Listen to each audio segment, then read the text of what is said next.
yet or not? Yep, Okay. will be in a matter of seconds. And we're on YouTube as I see it right now. Okay, with that, we'll convene the Camden Select Board meeting for August 4th, 2020, and launch into our agenda. First item, public input on non-agenda items. I presume, Janice, Audrey, we don't have any, or do we? No. Okay. No. Okay, thank you. Second item is the approval of the board minutes from July 21st, 2020. Any comments and or motion to approve? The only change I see is my name needs an N in it at the end of the to adjourn the meeting last time. Raider is what it says right now. But other than that, I make a motion that we approve the minutes as shown with that one change. Second. Okay, any comments? Roll call vote. Allison? Aye. Mark? Aye. Bill? Aye. Jenna?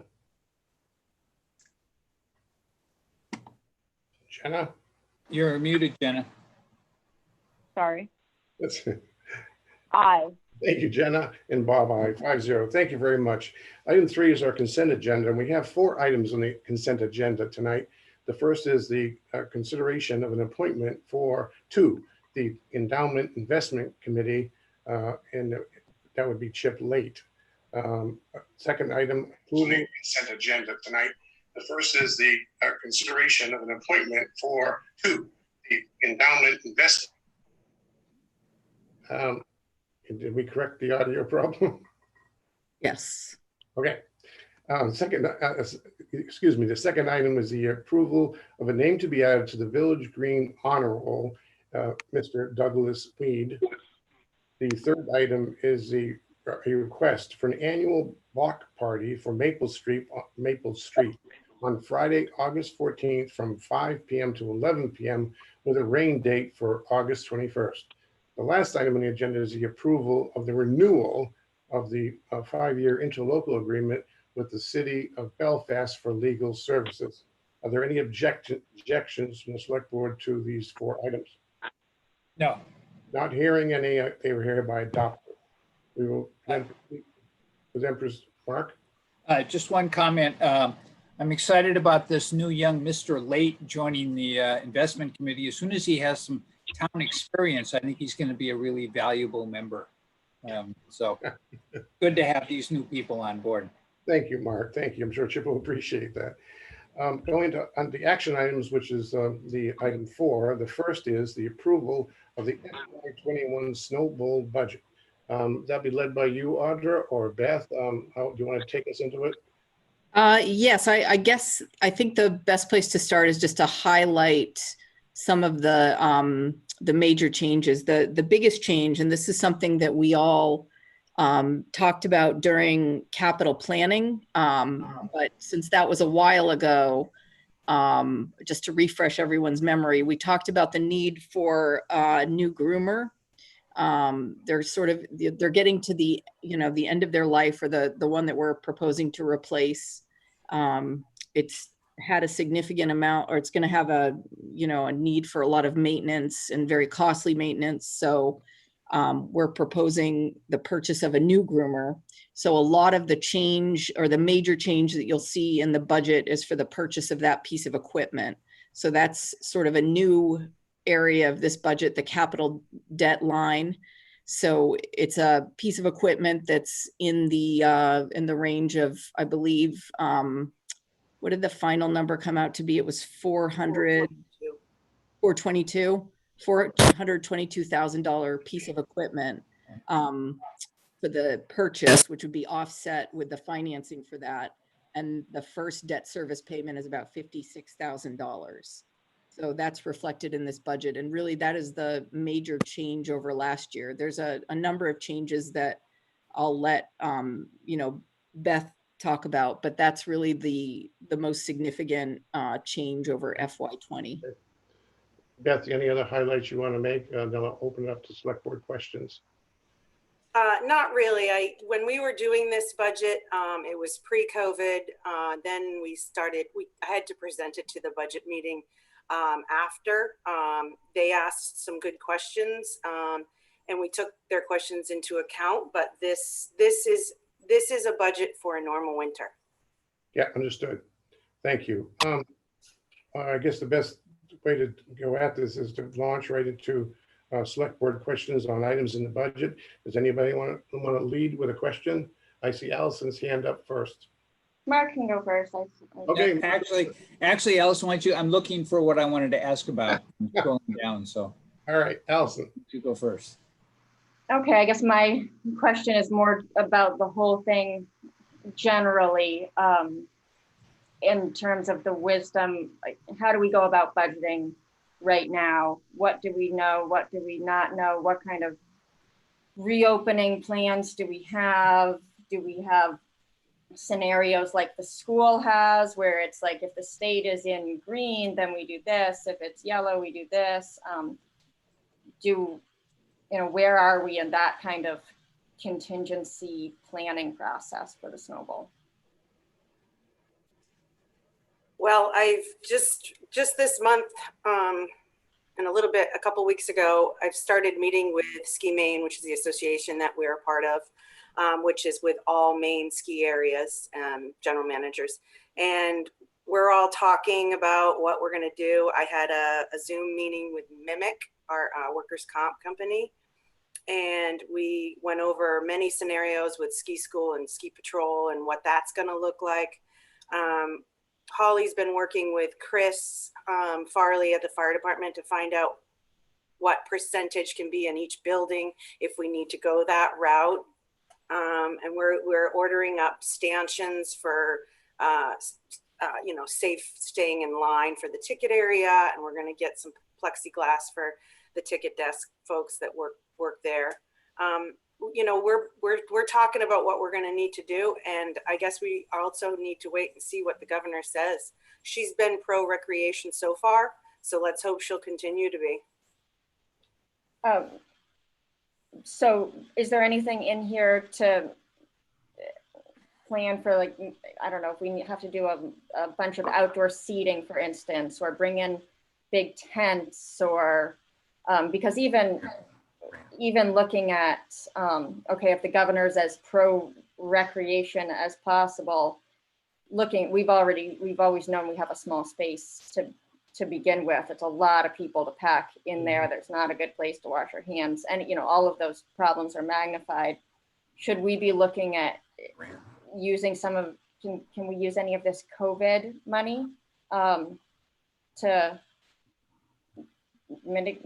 come up with different plans for, I'm imagining if we could keep everybody outside, that helps somehow. But I just wonder about the wisdom of going through the budget tonight and saying, well, this is just a normal budget.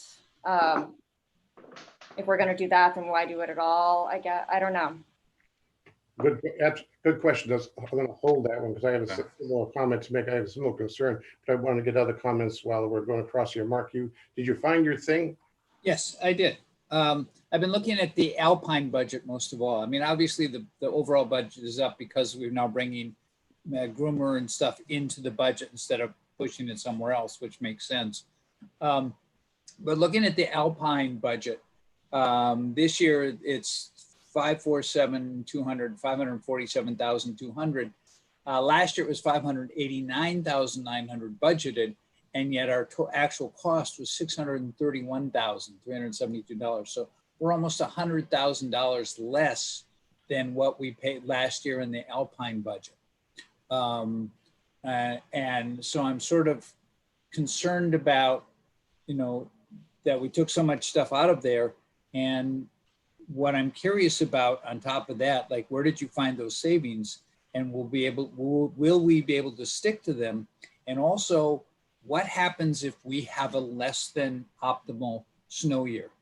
As we have, this is one of the warmest summers I remember here. I always worry about our snow load, and snowmaking has been a major success for us the last couple of years. It's really made the difference.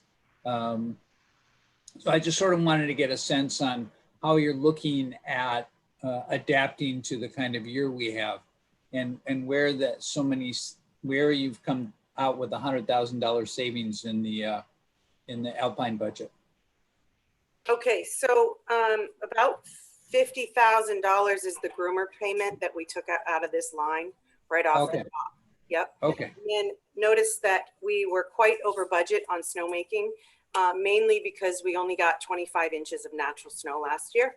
And that's why we were over on that line. So. Okay, that makes sense. Taylor, do you have some questions you want to ask on the budget before I get to Well, it's really just the broad question is more of a concern. I think that what Allison was getting to, that is the revenue, our revenue assumptions, and that, I think that we can assume that if restrictions because of COVID stay in place, that outdoor recreation will continue to, I think, to be popular. It's shown that it's popular. So I'm happy to see that expenses are down, because I think that our revenue assumptions are really up in the air. And I don't think there's a great way for us to gauge whether or not we need to be shooting lower or higher. But yeah, I'm glad that Beth, that you're meeting with MEMIC and with the Ski Man Association, because I'm curious to see what other people's thoughts are. And my feeling is this is something we're just going to need to stay on top of as we go into the season and be prepared to adjust accordingly. Okay. Jen, do you have anything you want to add? Me? Yeah. No, I'm listening. I agree. I think Taylor makes a good point. I think this is I just want to make sure you had an opportunity, that's all. Yeah. Thank you so much. Bring it to a, Bob, I have one more point. sorry. And sorry to bring this up again, but looking at the snowmaking electricity line, last year, of course, was a big year, way over budget, but so was the year before as well. I know that's the year that where the snowmaking really made all the difference, really gave us a hugely successful year. So I'm concerned that we're going back to the budgets we've had every year and not adjusting for 2 big years of snowmaking. Okay, good question. I have the same one. Beth. Yes, with that assumption, our new groomer should cause us to have less snowmaking, and it will be easier to groom and plow out when we do start making snow. Audra. So I think that everybody's making really good points. It's really difficult given there's so many unknowns, similar to when we were doing the municipal budget. So I would recommend that, any sort of kind of in the realm of normal changes that all of you proposed tonight, we can certainly make those. But I think that, beyond that, as we get more information on, recommendations from the state, the CDC, the state, and the ski industry on what's best practice, if we can come back and do budget adjustments if they're needed, that might be a good way to go, just so we have a starting place to work from. Is that a relatively easy thing for us to do the way the snowball budget is set up now? If we need to make an adjustment 3 months from now? Yes. Yeah, well, just to ask the macroscopic question that Allison brought up, I had the same one. If we approve this in September, do we have a problem? Yes, well, I guess it's a question of the groomer's the biggest. Yeah, that's really what I'm driving this, because we're being asked to make a decision, a huge financial decision in the face of a lot of uncertainty. When we did the budget for the town, we all said we were 3/4 of the way through it, and a lot of COVID concerns came up, and we said, trust us, we can adjust the budget, but we don't want to go back and start from scratch now. That's not the case here. The uncertainty that lies ahead in my mind are huge. If anybody believes that the economy is not going to be hit hard in the next months, I mean 6 months, by what's going on right now, I think they're economically, financially naive. So that's my thing. I don't mind making commitments to things if we have a chance to defer the expense. But I got to tell you, this is not, in my mind, this is not the time to be making major expenditures when in the face of this kind of uncertainty. If we approve, for example, the groomer, I'm picking on that one. I have a few other comments to make on line items tonight.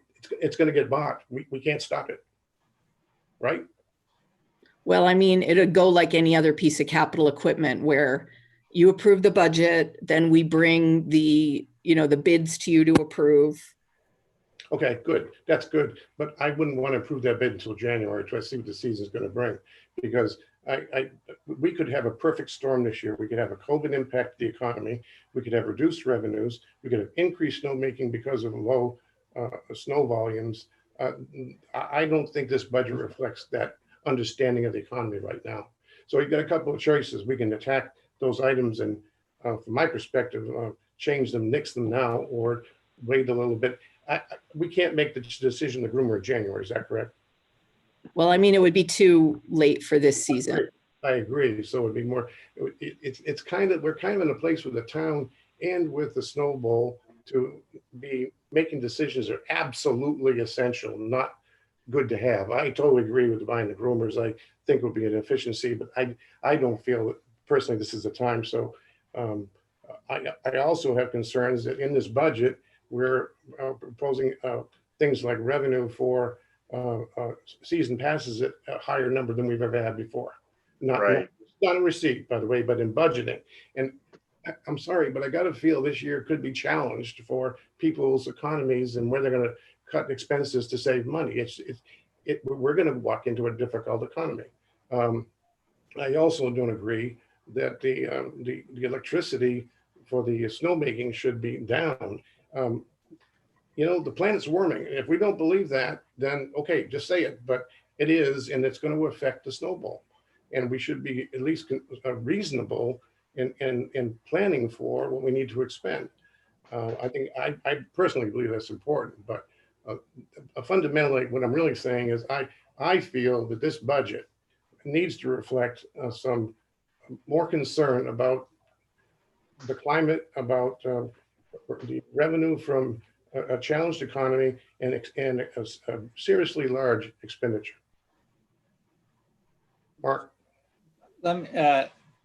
Beth, I know this is miserably hard for you because you have a situation where you almost have a minimum expense. There's only a minimum you can do to produce what we need on the mountain. And yet you've got both COVID and warm weather hurting you. One of my first questions is I noticed we're trading in 2 groomers to get the new one, correct? What happens if we delay that a year? How drastically does that impact the equipment you have that I know is in serious condition? I mean, one of the problems is sometimes your car just can't be fixed anymore and you have to trade it in or you have to buy a new car. Where are we in that situation? Well, they're both at the end of their life cycle in terms of hours. We got them secondhand, of course. And these piston bully parts are hydraulic. They're very expensive. We have to bring someone from Lewiston, pay him to come and work on these rigs. Sometimes we have to ship it to Lewiston to be fixed. If the 600 that we're trading in goes down this winter, we will be in a very hard place. Yeah, I get the disaster scenarios, but again, I think there are more uncertainties in the future that prohibits making certain plans for necessary equipment. Beth, I agree, the equipment's necessary. I wish we could figure out a way to buy it as we get into the season. I understand that you can't, it'll take months to get it. But I just think the uncertainty in revenue, in expenses that I mentioned, we can go through those, Audra, if you want, but those are the 3 or 4 that I have very difficult supporting. At this moment on August 4th, I have a difficult time supporting those. Yeah, Bob, can I jump in again? Yes. Again, back to revenues, I don't expect anybody to be able to give us a crystal ball reading, at any point in the next few months about what revenues might accurately look like. I think it's just going to be what shows up this winter in terms of season passes and daily tickets. So with that being said, I definitely feel more comfortable if there's a way to go into it more conservatively, knowing that that's probably difficult. So I guess my question is, if we had to make cuts somewhere, if we know, like, we know this is a difficult situation, if we had to make some cuts somewhere, Beth, where would that be for you? I really don't know, because this is very conservative as it is. We've got to also think about wages. That's our major expense. Yep. Every year. And, I've just started reaching out to our department heads and started asking, are you going to come back to work? Or, are you going to be available this winter? I have a feeling that non-essential workers or volunteers, we may not have this season. Other ski areas are looking at abandoning their courtesy patrol or their mountain steward program like we have, just for the fact that they're volunteers and they don't have any workers' comp should they get COVID or get whatever. So I really don't know where I would suggest cutting. I think the other thing that we have to think about is most of my expense is up front. Yep. Right. Yeah, and I agree with what Beth just said. But on the other hand, I look at this budget and I look at, one of my hot buttons has always been preventative maintenance. And I look at the budget, and equipment maintenance is what, $3,500? I think that's hellishly low. I think it should be increased. I don't think it's all. It was 45,000, and we took 35 to go toward the groomer payment. With the assumption that we won't have as much maintenance to the equipment. Am I looking at the wrong line item? Maybe. What one are you looking at? I'm looking at, it may be lodge maintenance. That's what it is. Oh. Which one is the correct preventative maintenance? One for the equipment? Under Alpine, Yes. and it's 7015-2005. And how much is it? It was 45, but we took out 35 for the first groomer payment. I even think that's dangerous, because a lot of the equipment we're repairing is not just groomers. Correct. We have snowmobiles and ATVs. Well, and we've got an ancient chairlift. That's a different line. Line, yeah. Yeah. Oh, okay. Thank you. But again, I think I think there are areas where you're low, frankly, into expense cutting. I get it. I think you cut to that part to the bone. It's just that there's just, in my mind, there's just too much uncertainty that lies forward. And if we have to make a decision on this, I don't see the environment that we can pull back on buying a groomer. A $400,000 item, which commits us to how many years in debt service? 8. What's 8 years? That's not that bad. 8 years in debt service.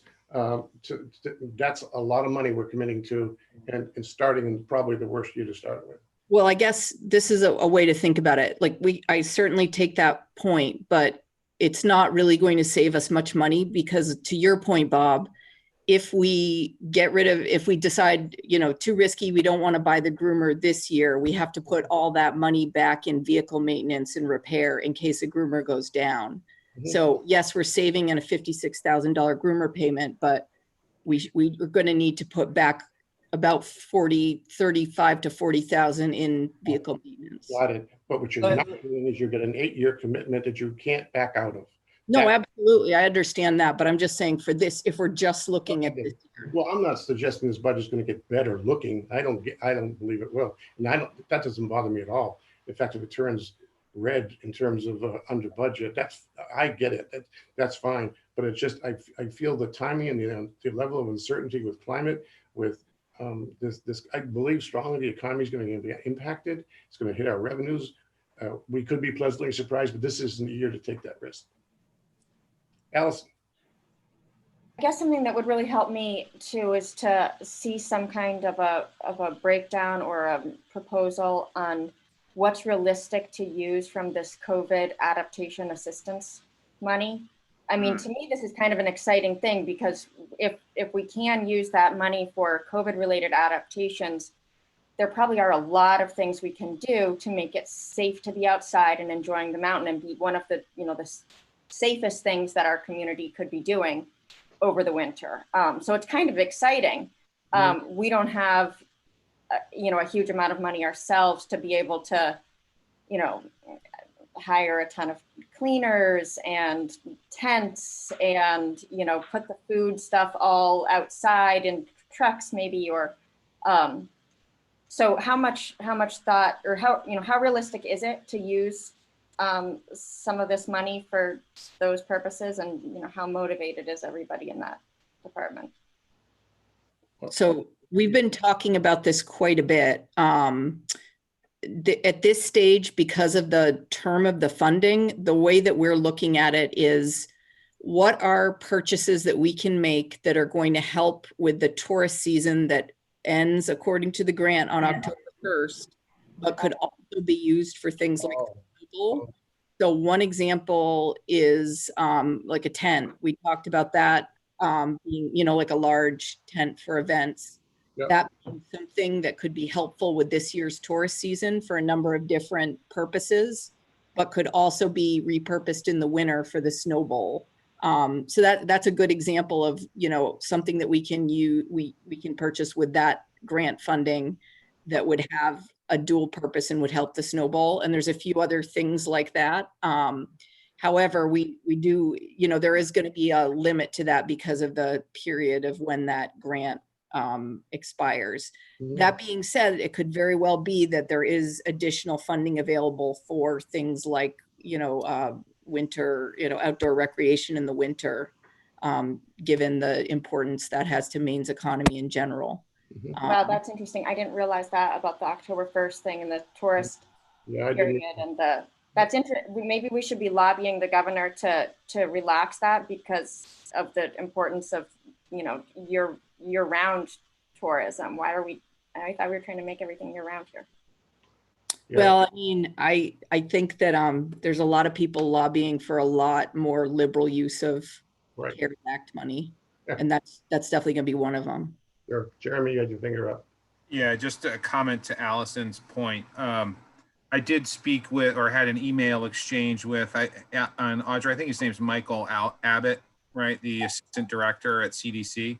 Yeah, the administrator of the Keep Me Healthy program. Right, about this question about the Snow Bowl. And he was favorable and I think in a positive way about us using some funds at the Snow Bowl, as long as they're expending those funds by October 31st. So what we put in most recently for, I believe, was $42,000, right, Jody, about roughly. And we were looking at a lot of it is PPE stuff. And one of the things we were looking at funding was also a large outdoor tent, fire-rated tent that we can use on the landing and elsewhere. So I think actually thinking about potentially at the Snow Bowl, we may be able to, that grant, they allow us to change what we're going to, we to spend it on midstream, I will say. So while we're moving forward, if we decide something's not working out, we can shift it. As long as they approve that shift, we can make it. I think the state will look favorably on the Snow Bowl. But we're addressing a budget that has none of those expenses in it, so it's not going to change this budget. Okay? Correct. So let's not go down that Allison. Yes, I do think it's relevant because to me, it's first of all, I'm not really comfortable approving this budget tonight, but I mean, I could be persuaded depending on what others think, but what's most concerning to me is it doesn't seem like we have a plan for how we can realistically bring in even a fraction of that revenue, because it doesn't seem like we have the space to deal with people inside and all that. But if there's this really active process going on where we're bringing in other money to do something that's really creative, and we're trying to be ambitious and make the Snow Bowl the safest blah, blah, blah place to be during COVID, then I wouldn't want to get in the way of that by slowing down this, by not approving the budget and not allowing, these ambitious, exciting plans to go forward, I guess. Right. Well, again, Audra, we're going to make the Mark, you had your fingers up. Yeah. I'd like to swing to the other side just for a minute so people watching this don't think it's all negative. There are some positive things to think about. Number one, as Allison mentioned, people outdoor adventures, exercise has been incredibly popular during this COVID situation. We have had the sales of outdoor equipment. All of that has been where people are going because they need to get out of the house. This winter, nice thing about snow is you don't have to clean it. You don't have to put little sanitizer on it to clean it after each use. And skiing is a sport where you keep your distance from other people. So I think it's important to find a way to pull this off. I think the important thing is also to remember that bigger than the snowball budget is what the budget does for what the snowball does for the town. The amount of people we'll bring in from other places and hopefully help support restaurants and maybe even lodging and things like that. So we have to keep that in mind as well. My concern so much, if it were just COVID we're worried about, I think we should go all out for the snowball. My concern is what's happening with the weather. We have been very successful with snowmaking. I want to make sure we have the ability to do that and manage the snow, because that will give us an edge up on many other towns. So there's the positive side of things that I have to think about as well. We can keep talking. The budget is a target. It's not, and is a target. I personally have less heartburn about some of the line items, except for this 8-year commitment. That's a trip. That's a trip for me. That's a tripping wedge. I can't get over that wedge with the uncertainty that we're looking at. I just can't get past that hump. If I were going to go a little further, honestly, what I would do in this budget would be decrease some of the revenues, be conservative. I would then, of course, increase preventative maintenance by a chunk, whatever you think is necessary, not just for the groomer, but for the entire site, because we have some antiquated equipment. And just let's ride it and see where it goes. I don't see the problem with it if that turns into numbers looking challenging, as I agree with what Mark said. We have a great facility. We got to keep it going. But if we head down, my fear, strong fear, is we head down this path with this budget, we're going to be in January looking at significant losses because of potential weather, because of potential people who don't have the money to buy season passes. There's a long list of concerns that I have. That's where I'm coming from, as simple as that. Bob, I have a comment if I can. Yeah, please.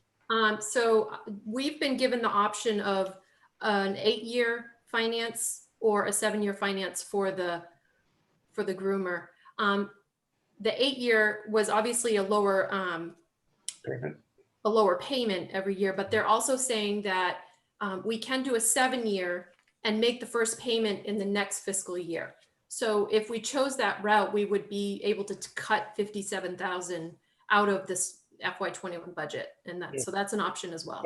That's great. Thank you. That's good to consider. And again, it isn't about the hit to this year of that amount of money. In fact, if we would get the groomer in, I would still say that preventative maintenance needs to go higher than $10,000. That's just the way I think of the facility there, and not put Beth and company under the gun to try to not do preventative maintenance or that kind of thing. But the problem is committing to a 7 or 8-year thing with what we know right now. It does not feel good to me. I'm listening for others' input and comments. I also wonder if we need to have a conversation about, how would we fund a massive revenue shortfall? To me, there are two options. There's the special town meeting or town meeting option, and then there's select board contingency, which was we were given a healthy, a large amount by the budget committee. So those are really the only two options. And should we, I would prefer to see a more conservative budgeting approach that doesn't say we'll try to spend less here, but just is a little bit more realistic in terms of revenues not being as high, and so that we force ourselves to think early on, okay, let's be pleasantly surprised if we don't have to supplement this, but let's plan for the fact that we might. Agreed. Again, we got to address the approval of this budget or changes to it. And I made 3 or 4, which I'm happy to summarize, or if the other members of the select board don't agree, make a recommendation. Audra. I would say, I completely understand the points you're making. And I think, we're all happy to go back and work on it. I think if you want us to be really conservative, one thing that we would probably plan for is a cancellation of Toboggan Nationals, No. an event, and it brings in $50,000 a year. And I would suggest that, if you really want us to go for it in terms of reduced revenue, but also increasing preventative maintenance and areas like that, I would say that probably the select board contingency wouldn't even be sufficient for kind of covering that gap between expenses and revenues and how far into the red we're gonna start this budget. So we, probably what everybody would need to be thinking about is that we're gonna have to carry a deficit into FY22 and then look at Funding it. the general fund budget paying for that that overrun, or If that occurs because of a rare situation we call COVID, we always have rare weather situations, but we have a double rare thing going on now. And that's a possibility. You could do that. I think we need to take a look at those items. Because I don't feel the comments we made, again, back to the town budget, when we put it together, there was a lot of concern about COVID, about doing this and doing that. And we said, wait, we can make we can make adjustments to that by not doing certain things. We can't do that with this groomer thing on there. We can't do that. We have to approve it in fairness to Beth and the snowball. That's what we have to do. But if we take that out and do what you said, Audra, yeah, I think we need to be honest and take a look at it. And maybe we look between the two to approve something that makes some sense, that we feel we can have some reasonable confidence that we want to monitor. My confidence is not very high, as you can tell. I believe we'll be seeing in January, wondering when we have to cut operations of snowballs so we don't bleed anymore. That's what I don't want to happen. Mark, you had your hand up. I'd like to make a motion that we adjourn this conversation till the next select board and give Beth, Audra, and Jody an opportunity to present us different options.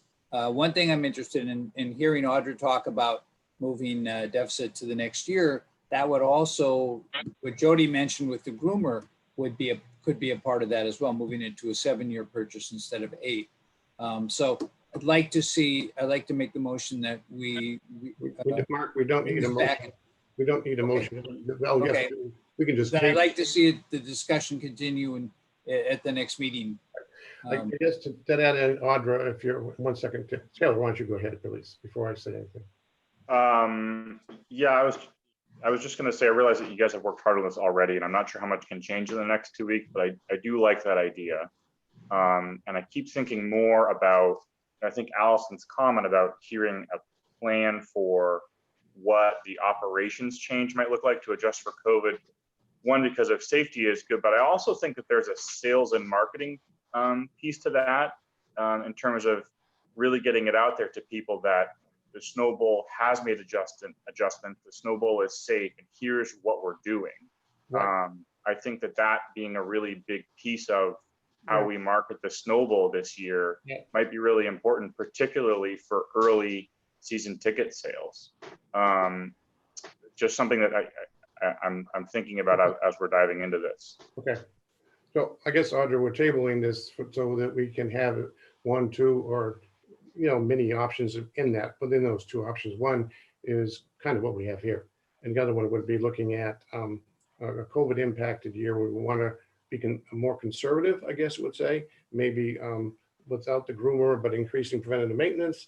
We're looking at less revenues. We're looking at no toboggan fest, or whatever you think is rational. Allison? The only thing that kind of triggered me with all of that was that I think there's a difference between planning for 0 revenue for Toboggan Nationals and us sitting here saying we're ready to cancel it, because That's true. My hope would be very much that we would not, Sure. that we're going to figure this out and just figure that we would not be making those kinds of decisions. Correct. And I would be reticent to make a decision now to take out Toboggan Fest because I want to keep all my toes and fingers crossed that doesn't happen because it's such a Camden. But I think the other things, we can take a look at that, Audra, and come back with a couple options and permutations that we can zero in and improve. What would be the last time period we could approve this, Audra, in your mind? What is the drop dead date? I would be very uncomfortable if we didn't have it approved by the first meeting in September. No problem. And that's specifically because of the groomer, right? I mean, I think it's everything. I think it's all the work that Beth and her team have to do to prepare for the season. They have a lot of work well in advance of the season. I get that. So we can, I mean, this is August 4th already, and we could try to do it on the 19th, but the latest we would do it is whatever the first meeting is after in September. I don't know what date that is. All right. I'm sorry, going back to the next item on our action item, I believe, is the approval of the budget for the wastewater. So as an introduction to this was discussed a lot at the budget committee meeting, and there's only been one recommended change between the time it was discussed at the budget committee meeting and now. Yes. And that is to replace a culvert on Cobb Hill Road. I saw that in there. So that's something that we've been patching up pretty consistently over the last few years, but it's at a point now where we need to replace it. Right. Why is culvert a wastewater item? Yeah, the culvert actually allows our pipe to go across a stream, and also Main Water has a pipe on top of that culvert as well. How much is Main Water going to be chipping in? Well, they haven't offered up anything.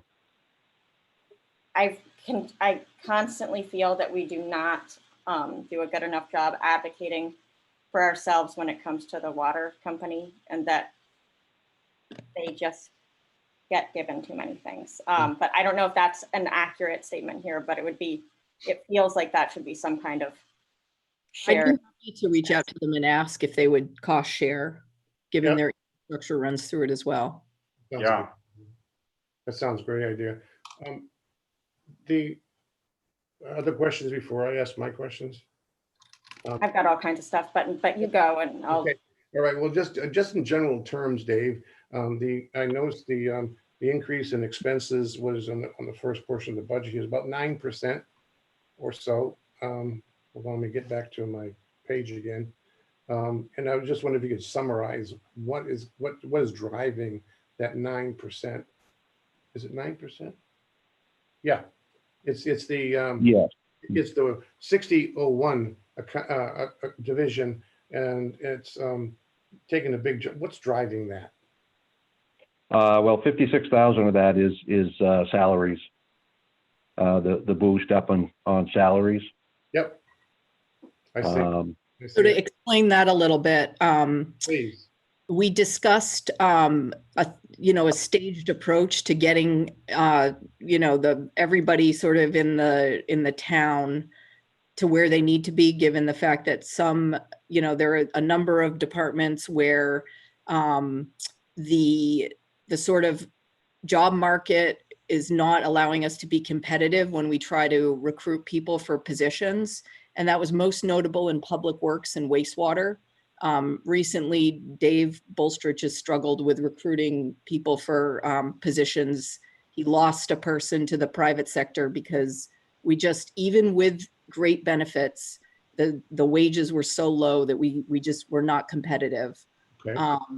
Even with the adjustment that we're proposing in this budget, we still were not competitive. We recognize we can't do everything in 1 year, but those were the departments that were the most out of line with what we were seeing in the private sector and comparable jobs.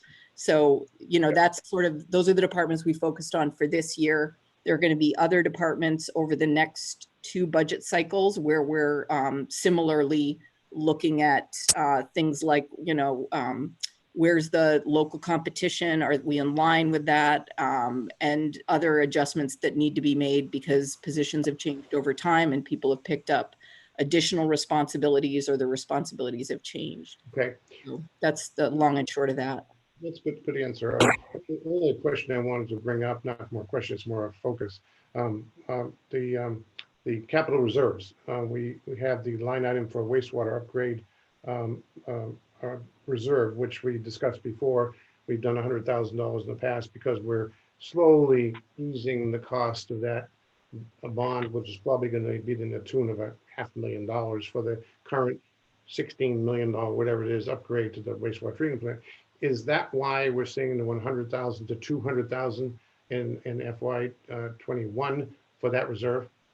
Correct. So that's to, you know, like we were saying, to gradually sort of increase the budget. So it's not a shock when everybody's all of a sudden paying about 600,000 in debt service towards that 13.9, or sorry, it's actually 15.1 million, but we've got the grant. Right. So that $13.9 million project. So, you know, that's we put 100,000 in last year. It's 200, what total 200 something thousand this year. Next year, we'll look at what, you know, we're looking to like a 10% increase until we get to that point where we're paying that 600,000 in debt service. Yeah, I just wanted to point that out because to the casual observer, it's going to look like, wow, I mean, we're doubling this reserve. And the reason is we're easing it into a place. It's a great strategy financially. Other questions? Allison? I'm not seeing the revenue part of this. I know, I mean, it's just user fees, right? Is how it works. And so it's just on a per cubic foot system. Yes, yeah. I'm trying to, I guess, understand also better the way Rockport fits in to all of this, and whether that's just is it just that we measure the total amount of water that comes from Rockport and then we charge them the same rate that we charge all of our users, and then they bill that out accordingly? Can you just help me understand that a little bit better? Yes, the Rockport has flow meters around the town, and they every month they give us their flows, and we pass that on to Maine Water for billing. Okay, so the town so they'll be impacted, just like I get a bill. Correct. Yeah. And that's the same. Yeah, rate. I'm not sure Rockport does the billing the same way we do, but you know, they pay for their portion of the budget. Okay, and so they and the rate that we charge to the town of Rockport based on those flow meters is the same rate that we charge our, you know, individual users in Camden? That's correct. Yes. Mark? Dave, do you have any idea? We've seen the reports about all of a sudden the bill's jumping so much in Rockport. Do you have any idea of what's happened there? Have we seen, because I know Audra explained to me that they split their wastewater between us and Rockland. Have we seen a much increased flow of water from them? What, do you have any idea what happened? Well, what I've heard there, I believe it's debt service, is equivalent to what our new rates will be for everything for this year. And then on top of that, they have to pay their use fee as well. So it's really debt service, it sounds like to me. Rockland debt service? Well, the debt service that Rockport is paying, and you know so the users have to pay that. They're paying it, making payments essentially. So they've got a pretty complicated setup where they've got to pay both, you know, depending on where their waste is treated, they have to pay whatever Camden's rate is if that portion of the waste goes there. or whatever Rockland charges their users if it goes there. Then on top of that, they have their own debt for their collection system, which gets included in the rates. And then on top of that, they have their administrative fees that get included in that as well. And also, so there's all of that. And then another factor that's sort of led to increased wastewater bills is, people are home more, they're using more water. There was a drought, people are out doing a lot of yard work and, letting the water run a lot. So, there's just a lot of factors that have led to that. They can't really point to exactly, one thing for any one particular bill. But, it's a complicated system that they have, and there's a lot of contributing factors. And certainly our, 10% increase is one of them, but it's only a small piece of a much bigger issue. Mark, So that's the question I'm interested in. Are any of our people going to see the similar kind of bill shock that Rockport has seen? How are our increases going to affect Camden? Well, everybody is it'll, at 10% increase. yeah, it's Mark, we don't have the same situation as Rockport has. I understand. I understand that. I just want to know. I want people in Camden to understand that there is a 10% increase coming, Yep. and there are good reasons for that. And any other change would be their usage of water, but there is nothing else that could be a surprise. I know that Dave, you worked really hard the last 3-4 years to find errors in people's billing and stuff, and the usage of water, which should have helped a lot of people. So I think we're in good shape there. Okay. Any other question, Allison? Yeah, so just another thing I don't want to spend the whole time talking about Rockport, but to understand better. So we look at the total amount of water that comes from Rockport. We don't just add up what all of their bills say based on their main water usage, right? Because with Camden, we're mostly looking at your sewer bill reflects your water usage as gauged by main water, minus anything that if you have one of those flow meters on your garden hose or something. But for Rockport, any inflow and infiltration that they have within their entire collection system, that's still going to be coming to Camden. And so we have a mechanism, they actually get charged for that. And then that additional cost gets passed on throughout to all users. Is that? So I guess the short way to ask this is, are we billing Rockport for everything, including their inflow and infiltration that makes it into the system and comes to us? I'm not sure that we get all of it. It depends on where the flow meters are. And they're placed around, some of the bigger users like the YMCA, motels, that type of thing. So, I'm not completely sure, their formula for how they charge their residents. But are our flow meters, or whoever they belong to, are they capable of capturing everything that comes from Rockport's system, or are they used as a gauge as part of some larger formula? I think they're really geared toward the bigger users rather than the homeowners. So how do we know how much total water comes from Rockport? Well, the same idea with us. Main water keeps track of how much your smaller users are using for water. Mm-hmm. Oh, so it is mostly based on the usage reported by main water. Yes, yeah, and it's kind of a hybrid system compared to us. Well, that's actually kind of a problem, as I would see it.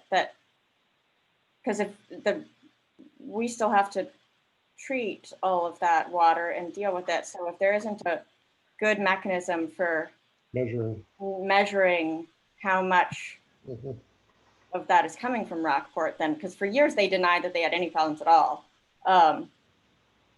That just seems, it seems like we should be billing them differently maybe, but I don't know. I would have to Right. think about that. Bob, could I jump in and ask? Yeah, we can look Yes, at that. Anna, please.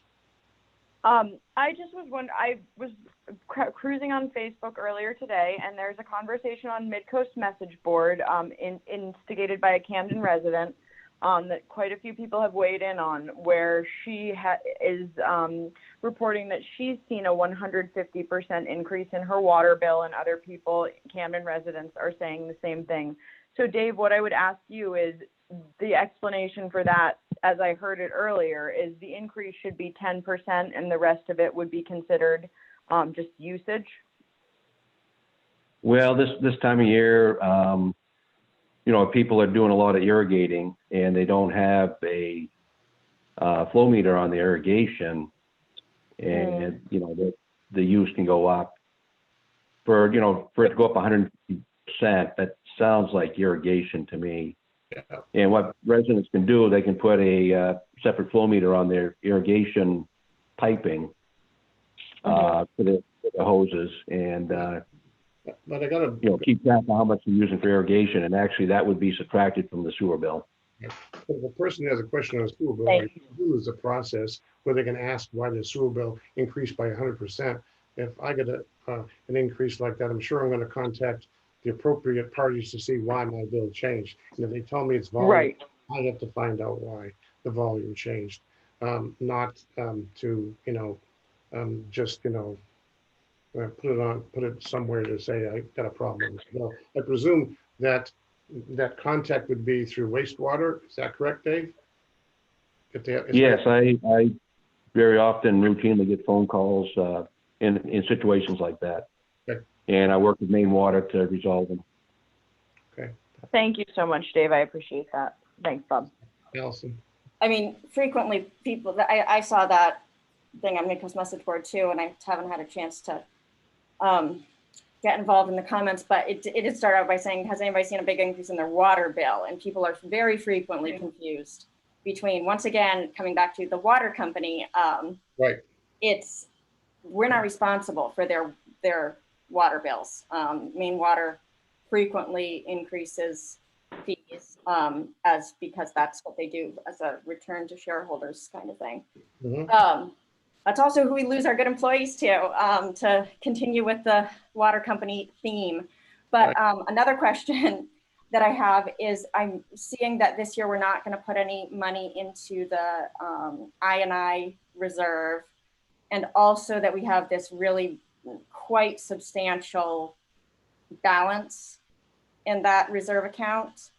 And I guess I would like to see continued investment and spending and tracking of all of the different places where things seep in and out of our system. We've had these interns that usually are, really helpful in the short term, but then that goes away and the testing stops. I would really like to see this budget have money being spent on continued testing, and whether that be an additional employee that we need to have, or I know we've made a lot of progress and you've been a big part of that, Dave, but and I understand you're also trying to keep costs under control, but my preference would be to spend more there to try to solve, those problems.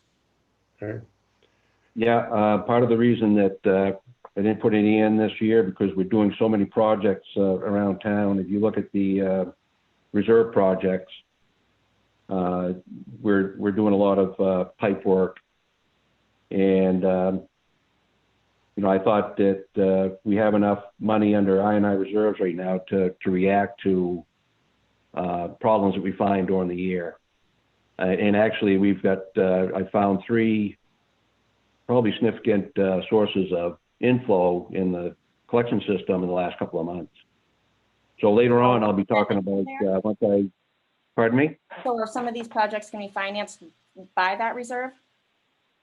Yes, that will be my intent to, get quotes to do this, and then course, come back to ask to spend some of that money on the We, inflows. Can I see where in this budget does it reflect like where the funding source that's proposed for some of these? it doesn't. Jody, what's the total reserve in this account? Bolster is saying that he's going to come back because he's identified these areas, and he's going to come back and ask to use money out of the I&I reserve. But do we know what the total I&I reserve to date is accumulated? 93,000. Say again, 193? Yeah. So we have 193,000. We didn't put anything more in the reserve. That's a decent chunk of change, and I can see why, from my perspective, that Dave wouldn't put more in this year. It's a nice chunk to have to spend on those items that he mentioned, at least those four. And I agree with find more. Spend the money to find more. There's got to be a lot out there. You know it, Dave. So I guess what Yeah, I'm saying, and a couple of it doesn't reflect in the budget that I support spending the money and on whatever projects you can find, but it seems that those projects are for things that we've found, and I would like to see the budget, whether it be just a new funding source or whatever the funding source, actually show that we're going to spend money to continue to find more. And that's, I guess, what I'm not seeing. Oh, yeah, we're going to continue to look for more sources of inflow and infiltration.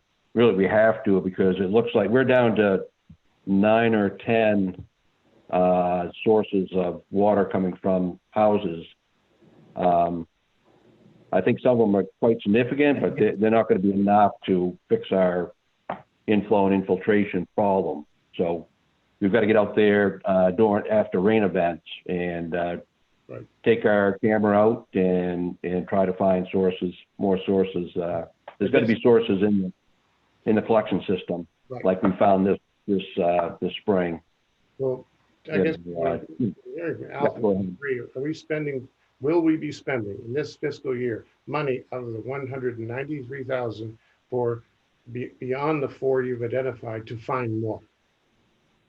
To find more. That I would think that I'd be coming back to you when we find more this year to spend money to eliminate those sources. Yeah, and the reason why he hasn't put it in there yet is because we don't know what the cost is going to be. We need to go out and seek. No, not the cost, but my mind, I was hearing not the cost of the repairs. You'll figure that out when you find them. I got that part. But the labor to do the work to find them where is that coming from? Well, we have our own camera system, so we'll be out there with our camera system. Okay, so is the salaries of your people, they're just going to be spending some of their time doing that as part of their annual salary? So that's the funding. Yeah. Source. That's the funding source to find more I&I. Exactly. But what that doesn't do with the cameras is what is missing is the continued testing of the catch basins before and after rain events to help to catch what is not accidentally coming into our system, but what might be escaping it. So what I found to be really valuable was the stuff that Abby was doing, for instance, and the all of that checking of the river for possible human sources or non-human sources, and the money that it would take to look for optical brighteners when we have these issues in the river, the harbor, wherever, to see if is any of that human.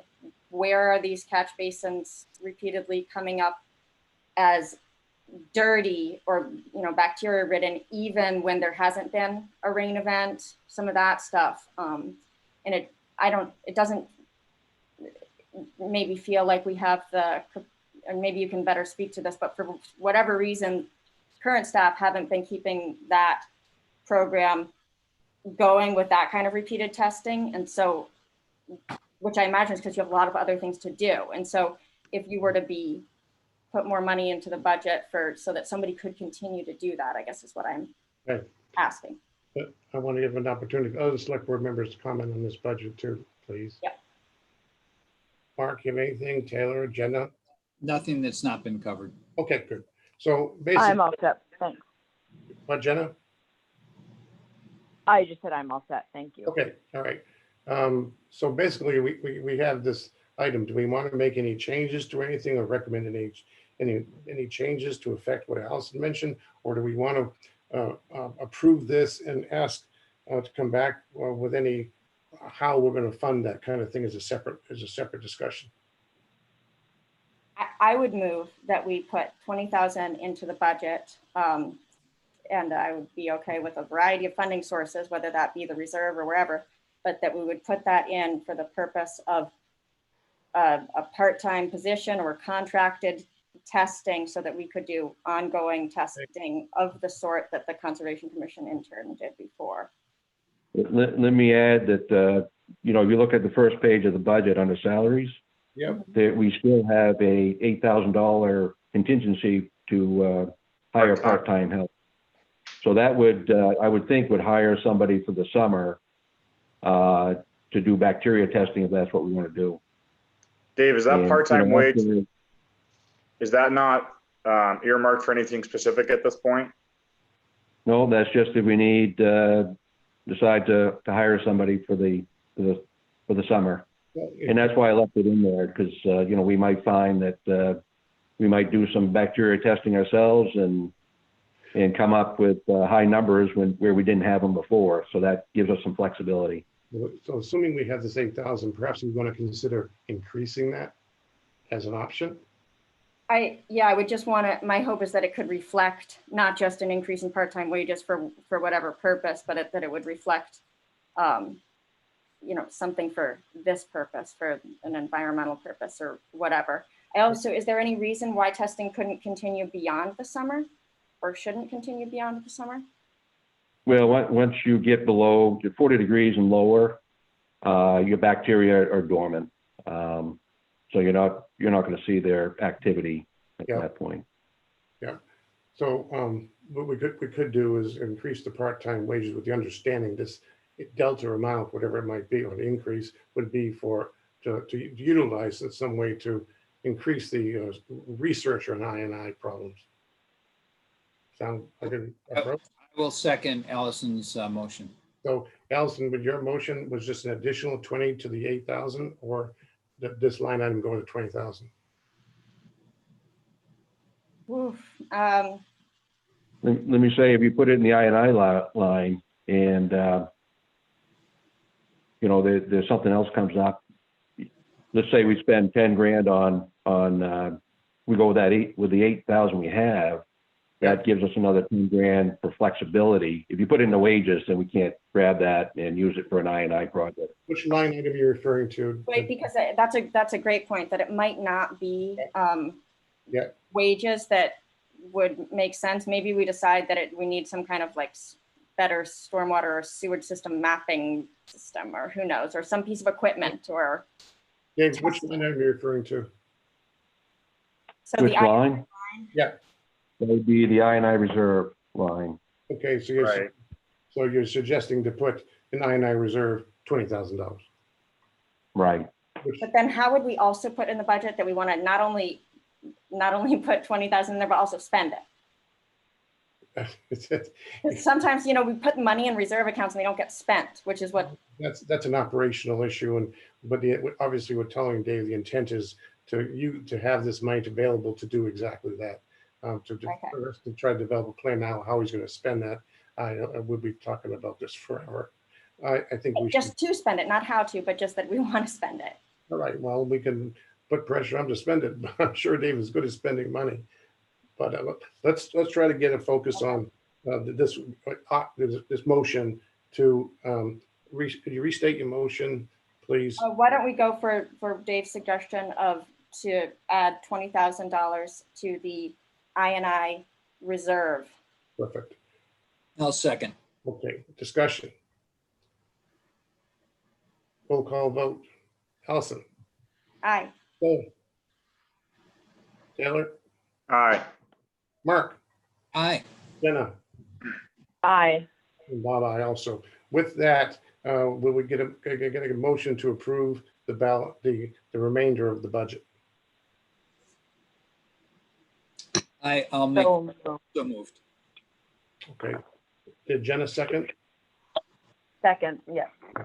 Discussion? Roll call vote. Mark? Aye. Jenna? Aye. Taylor? Aye. Allison? Aye. Bob, aye, 5-0. Thank you very much, Dave. Thanks for your help and good luck with the waste stuff. Moving, Yep, thank you. moving on with the approvals, we have one more, which is the approval of the FY20 carryovers. Audra or Jody, do you want to lead a discussion on that, please?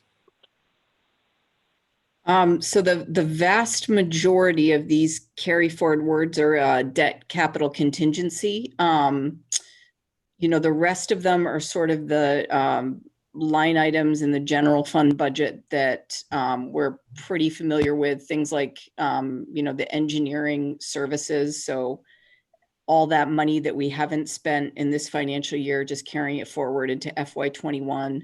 So, professional services, it's engineering, planning and development, the records, preservation and marketing budgets. The fire department has professional development money. There's building maintenance money for the public safety building. And then public works, they generally carry forward any, money that they don't use for things like sidewalks, storm drains, paving, that sort of stuff. So if you have any questions about any of the specific line items, we're happy to answer them. These are all pretty, all of these lines are ones that we generally carry forward. And each one of these is a reserve that in one way, shape or form, the select board has approved in the past to become a reserve through the budgeting process. So we're just. No, actually, they won't be carried none of them will be carried forward into the reserve funds. Right. They'll all be carried forward into operational Right. budget lines. Right. Understood. Thank you. Mark, you had your hand up. I make a motion, we approve the general fund and wastewater carry forwards from FY20 to FY21. Second, Discussion. Roll call. Taylor? Aye. Allison? Aye. Aye. Jenna? aye. And Bob, aye also. Let me just pop back to our agenda here. I believe that's the last of the action items. And now we're talking about, I'm sorry, not the end of the action items. We have two public hearing dates to set. The first is a public hearing for the eminent domain situation on Route 105 sidewalk.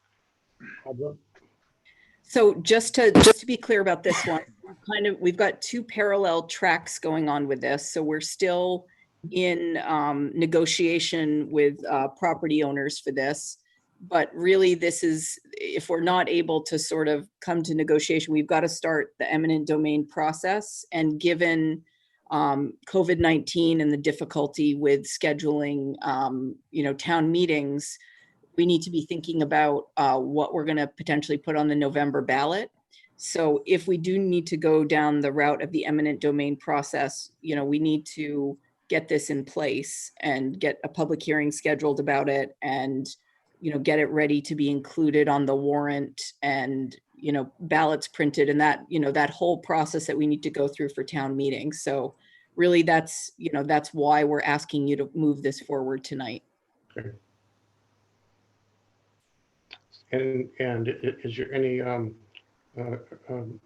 just in scheduling a public hearing, urgency to it? Do you want it like in 2 weeks or? Yes, I'd like you to schedule it for the August 18th meeting. A motion? I'll make a motion. Do you want both public hearings? Well, if we're gonna do. I make a motion, we set August 18th for the public hearing for the eminent domain for the Route 105 sidewalk. A second. Sorry. Discussion, roll call vote. Jenna? Aye. Yeah. Aye. Mark? Aye. Lawson? Aye. And Bob, aye, 5-0. The second one is for a public hearing date for the amendment to the traffic code for the removal of no parking on Route 52.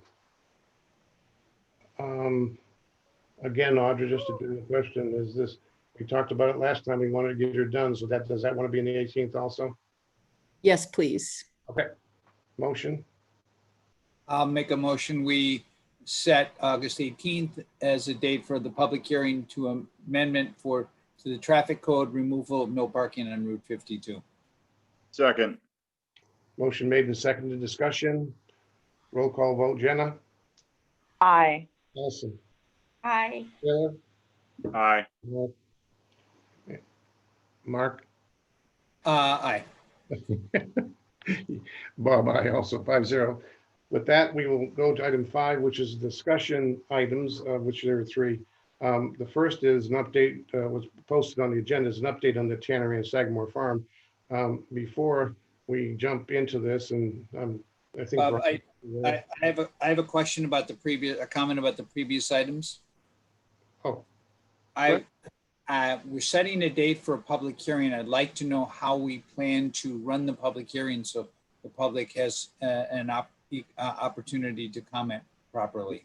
we do the same way we've done the public hearings for liquor licenses. People have an opportunity to comment as long as we're on the Zoom system, and they can submit comments before, or if they're late, we can read them during the hearing. Okay, we should make it really clear Yes, ahead of time what people need to do in order to be. agreed, Mark. Hold on, did I just hear that people could say that they want to be able to comment and then they could be allowed to come into the Zoom meeting? Did I hear that? What we've done in the past, and we've established with all the public hearing stuff we've done, which has been limited, that people can submit comments in writing to be put in the packet, and in the past, when they've been late, we read them at the select board meetings. Oh. That's where we are at the moment. I just want to be on record saying that I I understand. feel strongly that we should provide a way for people to be able to give comments on the video, just like we did with the ZBA meeting, even where Right. people could be put in the waiting room. It's Yeah, we consider things, Alice and I agree. We need to figure out a way either to get back to the good old world or part of it, or do something that's more effective in that regard. Yep. So I would agree with Allison on that. I would like to see that happen. Audra, if there's consensus from the board, and this might be something that you want to take a vote on, we could run it so that kind of like similar to the ZBA, if they get in touch with Janice and I prior to the meeting and say that they'd like to make comment and explain the item they want to make comment on, we can, give them a link to the Zoom meeting and put them in the waiting room and let them in once. let's see how that works, so we can understand completely, and then we can, if it makes sense and it can work, we'll just pop it to the select board and make sure everybody agrees, and we'll put it on the 18th. Oh, I want to see how it works first. no, can we make a motion to make that possible for next time, or? I want to take a look at it, see how it works. Where are we going to see that work first? Comment. We're not going to see it. We're just going to, that's what I just want to check and be confident, because in running the meetings, there are challenges, and just see what this is. It sounds like kind of a hybrid, how it works. I'm sure it works well. Then I'll propose to the rest of the board members. We'll probably be able, if it works well, we'll institute it on the 18th. But this is for the next meeting. Where are we going to see an example of it before then? You won't. That's ZBA, go on YouTube and you can watch the ZBA meeting. Although, just be kind. At the beginning, it's really quite rough right. But you can see they got it by the end. That's a good idea. Let it, Jeremy, 1 second. But let everybody take a look at the how it works, Mark. I agree. Look at the ZBA meeting and don't look at the front end of it. I mean, we could do better than that too, but that would be the lowest possible thing that we would accept. Would expect. So at this point, don't want to jump to a conclusion and wind up with a problem on the 18th, but I think it can work. Jeremy. Just want to comment, I would concur with Allison on that ZBA meeting. That ZBA meeting, as rough as it was when it started out, it was 3 hours. That said, it was a very productive meeting and a lot of people had some good comments, and it got there. And we are also going to do a planning board meeting likely on September 3rd, I think, which is going to be a Zoom one, and I expect that it's going to be similar. I'm just putting that out you. back to the summary, every select board, I challenge you to take a look at that Zoom and skip the first part, because I agree it's kind of tough. And then we can, I want to discuss this with Audra and Janice, make sure there are no flaws in the ointment, and we can talk about putting it on the 18th. Taylor. Yeah, I would be okay with that proposal to have people in the waiting room, bring them in for comments. My only, I didn't see the ZBA meeting, I'll watch it. My only concern is that it operates as similar to a normal meeting would operate with public comment, in that the person comes in with their statement, they make their statement, and then they're removed from the meeting. Because I think what we want to avoid is a back and forth, because that's not something that we would even have in a normal hearing. Yeah, you're hitting it right on the head. This is the kind of thing we want to summarize up front so everybody understands it and makes it smooth. Because, but please, everybody, all 5 of us, take a look at the. Allison doesn't have to share his side. Take a look at the ZBA meeting. If you have any comments, let me know, Allison. I mean, and I say the ZBA meeting as an example of town staff fumbling through it a little bit, and as the very first attempt at something. There are a number of other models that would be possibly preferable, and you can look really at any other meeting that is happening all over the place.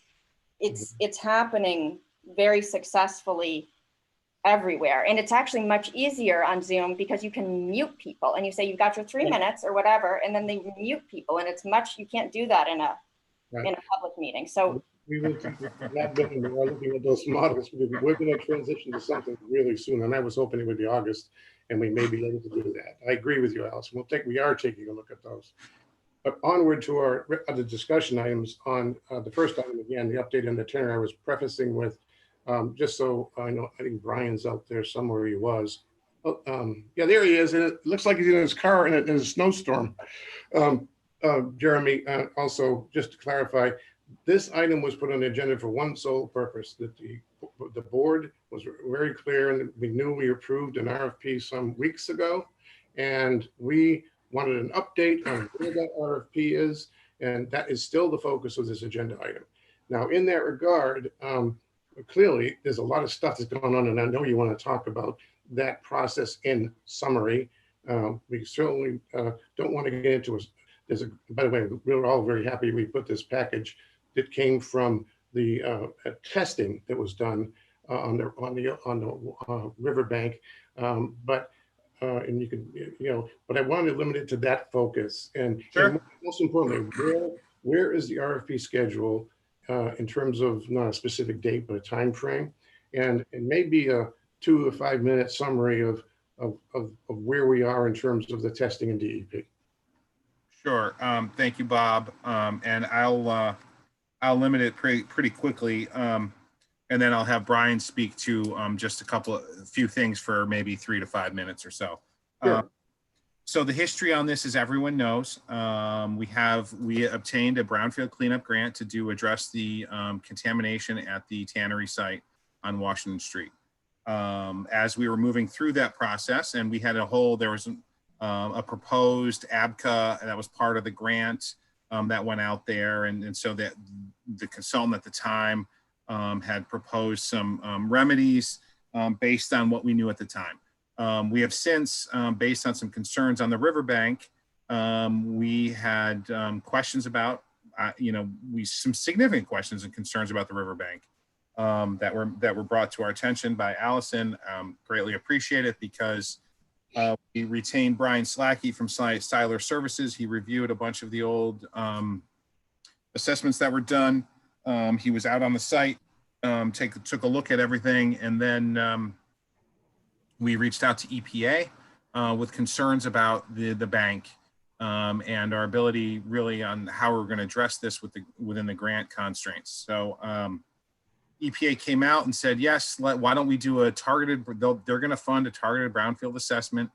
Understanding that we had a cleanup grant to work on a certain portion of the property. And there were some unknowns on some other portions of the property. We now, EPA funded an assessment to look at some of those issues. And while they were assessing, while we were planning, or while EPA was planning to figure out what they were going to sample for,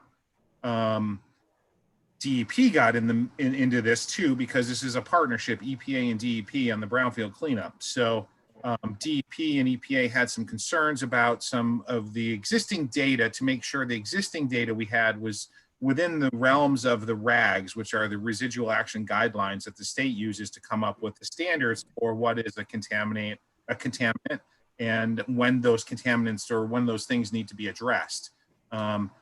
And so when we did do that TBA, that was done in November of 2019, late November. It was not until March of 2020, just recently, March 10th, 2020, when the final TBA assessment summary and all the data was released. And that was right before COVID hit. And so it was our hope that we were going to move forward rather quickly once we had that TBA done, and it had the results, that we're going to move forward with EPA and DEP, and then roll out an RFP and all of this, because we understood where we were going to go. Well, then again, COVID happened, so things got pushed back. And we were working with DEP and EPA kind of in the background, because you know, people weren't meeting, and there was just lots of changes in just everything. So, and then it was, I think 6 weeks ago, you folks voted to say, Jeremy, move forward with releasing an RFP. And I was in the process of working to release that RFP, but we still had these unknowns based on that targeted brownfield assessment that was done, on how to move forward from EPA's and DEP's perspective, because they're the regulators, they're the ones who are administering this grant, or at least funding this grant, and they need to sign off on everything. So we ended up into this place where, again, we had to do this assessment, and now we have some deeper understanding of how we can move forward with an RFP. Prior to that, we didn't know where DEP and EPA stood on a few issues that were identified in that targeted brownfield assessment. DEP kept pushing back the meeting date. We had planned to meet with DEP and EPA 6 weeks ago, 8 weeks ago. That got pushed back up until a couple of weeks ago. We finally met with them and had a very productive conversation. Brian Slacky and Steve Dyer, Brian Slacky from Siler Services and Steve Dyer from Ransom, who was our QEP. Now, keep in mind, the QEP is just retained just to administer and do the brownfield grant for us. We have a much bigger issue here than the brownfield grant. We have a site, former Apollo Tannery site, that has some contamination on it. We need to figure out how to address that. So again, Ransom is dealing with the brownfield grant, and then we had this targeted brownfield assessment that was done. Now that we have some understanding and some how DEP and EPA are looking at some things, we can now release this RFP, and I envision the RFP going out by the end of next week, Bob. So give me 2 weeks to get that out, knowing that this is finally done. We have some understanding. So what I did was I brought Brian on board. Brian obviously did the summary. He provided that detail. There's a lot of good information and that targeted brownfield assessment information in that packet, in the select board packet.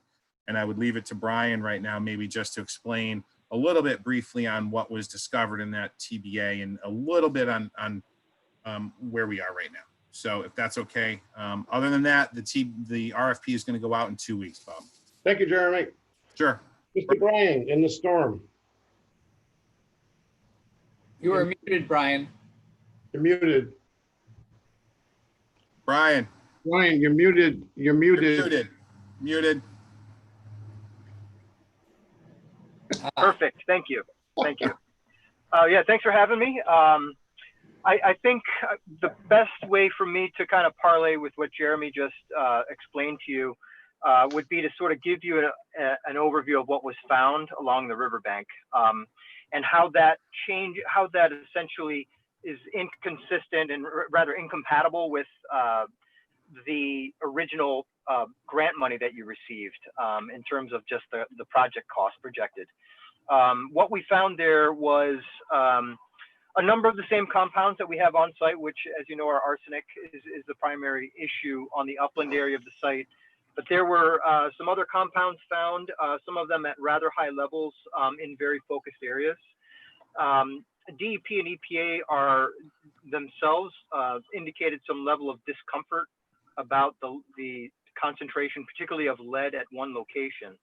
The goal that Jeremy and I discussed with our meeting with EPA and DEP was essentially to go in there with a proposed approach based on just based on who could be exposed, exposure models, and using the site information to the best advantage of the town to give you the most flexibility on your use of funds coming out of that meeting. So one of the issues are the amount of money that you have in the grant essentially was constructed around how much it would cost to put a surface cover system over sort of the upland area. I guess I would just call that sort of the redevelopment area, not the Riverwalk. The good news about what you have in the Riverwalk area is it is not getting into the river. We've got samples, pore water samples that were collected at the same time that are right next to where we found the worst contamination, and there's no contaminants in the pore water coming from the site that we know of. So that's a good story. The downside is you've got a lot of contaminants at the surface that exceed the RAGs, basically the standards for each of those compounds that the DEP uses to say there's an unacceptable risk or an acceptable risk. So those, in order to meet the main requirements and meet their RAGs and get a closure for that area, those areas would have to either be covered or removed or otherwise mitigated. I was hoping we could propose the use of environmental covenants, institutional controls, to give you more flexibility on, closing the site now and then addressing it in the future if as you saw fit. The DP has indicated they do not want to allow the lead to sit there. So, in effect, what you've got now is two projects. They've indicated they'd like you to address or minimize public exposure to that riverbank area where we found those contaminants. So there probably needs to be some portion of the funds in the brownfield that go towards sort of a what I would call a temporary measure, like a fence, if you will, while you do some long-term planning on how you're going to secure funding and execute the work along the bank, and then use the majority of those targeted funds to address that upland area. That's great. Thanks for that summary, Diaz. While we have this man in the Hurricane Isaiah, does anybody have any questions for him on that mini report? Great. Well, that's really appreciated. Obviously, we have a lot more. We'll have a lot more discussions on this as we go forward and get more clarity on our plans for the Tannery. Now, in parallel to that, Jeremy, we had asked about just a brief summary on what's going on right now at Sagamore Farm. Brian, I think you're good for now. Okay. Thank you. Thank you so much, Brian. Thank you. Good luck with the hurricane down there, and I think it's coming to us tonight. Yeah, good luck up there. Thanks a lot, everybody. Have a good night. Thank you. Mr. Merton. So Sagamore, just wanted a brief update on that. A couple of meetings ago, you had authorized the town to expend funds to do a survey of the site, which is a critical component to getting a development to work out there. The surveyors have scheduled a survey, so that is moving forward as we speak. I don't know if it's going to happen this month or next month, but most surveyors around are very, very busy. But Garland Dorsky gave us a good price to do a very large survey for a very large piece of property. So we're moving forward with that. It's on their schedule.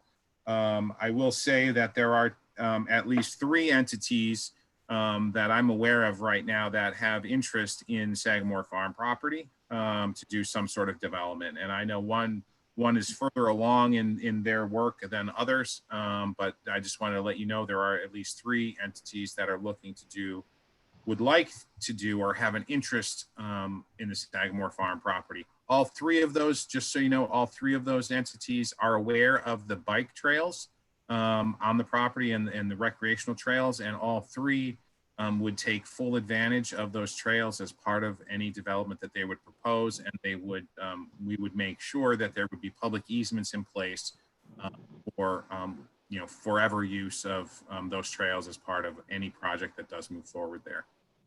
This has been long in the works. I will tell you, when I go back looking at old CDAC and old town meetings talking about Sagamore Farm, and there's been a lot of initial thought, at least on this, committee level and the board level, to do something with Sagamore. Nothing has happened ever. We're moving forward with a survey. And again, I've got at least 3 entities that are very interested in the site. And that's good news from my perspective. All right, thank you very much. Oh, Taylor, I'm sorry. Yeah, that sounds great, Jeremy. Just a question on the entity. Just to be clear, does it sound like they've come to you and expressed that they are interested and working on proposals, and they intend to provide us with official proposals at some point in the future? Yes, absolutely. Okay. And Great. I will say, just so you know, there's this whole, when you get into community economic development things, there's these things that are, exempt from FOIA because they're economic development and they're not privy to public information yet. There are things that are out there like that. Right. But all 3 of these entities have an interest in submitting some sort of proposal from that site about that property. And, we've never issued an RFP for this property, but as you guys have pushed me to do, I have reached out to certain folks, and I have kind of cultivated a couple, one or 2 of these entities' relationships just based on that, and that, the town is interested in doing something on this property. I am thrilled to start moving forward with something on this property, at least hopeful that we can move forward on it. When I was hired 2 years ago, the Tannery and Sagamore Farm were critical properties. And I see both of them starting to move along. And that's Tannery and Sagamore, and that's a good thing. Okay. So at least 2 of these entities have reached out and said you have some zoning issues with the existing zoning out there. So they have at least shared with me proposed changes for that zone just to facilitate what they're looking to do. And honestly, town government is not nimble enough sometimes to move quickly, but we need to be able to facilitate some of these developments if we're going to try to get some, whether it be affordably priced housing. We need to be able to move quickly and try to act in an appropriate way to get work out there. I just think it's important for everybody to understand it. We're just the very preliminary stages of trying to work out a strategy with absolutely. And just there's a lot of activity going on. It's premature to get into any discussions on any one of them because they're not at that stage, and for all we know, they may never get there. So please keep that in mind. Absolutely. Want to tell people, honestly, we have a great site there. It's 77 acres, and we've, to my knowledge, Audra, we've never had it never was surveyed. We don't have an accurate survey of the land. So we're kind of taking one step at a time to get us to a point where we can start thinking more seriously about what we want to consider and what we don't. We're not at that point yet. We're quite close. I'd say regardless of what the town wants to do with that property moving forward in the future, it's important for us to know where the boundaries lie. Absolutely. Whether it's a park, playground, or whatever, or I want to joke and say nuclear power plant, but we've got a long way to go. Yes. Thank you very much, Jeremy. You bet. Thank you, Bob. On the second item on discussion we had was a consideration of a recommended by the Camden Rockport Broadband Task Force, of which Mark and Jeremy are Camden representatives, and Matt Segal is our third, as I understand it now, Matt from our planning board. And this proposal is perhaps, Mark, Jeremy, maybe you want to lead the discussion on what we're being asked to consider. Why don't I start? Mark can chip in. We've had a number of meetings. We had one this afternoon. We've been dealing with a company that will start the process. Mission Broadband will start the process and assist us in doing technical survey and then doing an RFP so that we can look to bring high-speed internet to all the members of both Camden and Rockport, all the residents of Camden and Rockport, as best we can. The broadband committee made a unanimous recommendation today to recommend that we authorize the first two proposals that Mission Broadband has proposed to do that survey, technical survey, and do the RFP. It'll cost the town, the broadband committee recommended the town split the cost equally. It'd be about $9,000 a piece. That's where we are. So I'd like to, discuss about authorizing to start that. It will be brought up at the next Rockport board meeting, I believe next week, to do the same thing. Jeremy, do you want to maybe read the exact paragraph? Oh, do I have that now? I don't know if I have. Send it out to everybody and I've got yeah, some. I mean, I will say we've spent a lot of time on this, there prior to the task force, there was this ad hoc group that was working on figuring out ways to bring broadband to every. We were trying to bring it to everyone in Camden and Rockport. There's a lot of issues around rights of way and property and all that stuff. So now what we've decided, and after spending a lot of time looking at it, I will say Matt Siegel, who's on our planning board and involved in our historic resources folks, he has joined the broadband task force. He was a wealth of information today, I thought. And he reviewed the Mission Broadband proposal, and it is a high level GPONG feasibility study, and I can't go into great detail on that, on exactly what that is. I did provide it to you folks, and I'd like to include it in the select board packet, Bob and Audra and Janice, if we can do that. But it's a high level FTTP GPON design, which looks at high level design document, location of all central office. And when we say office, this is about hubs and like infrastructure for fiber and internet companies.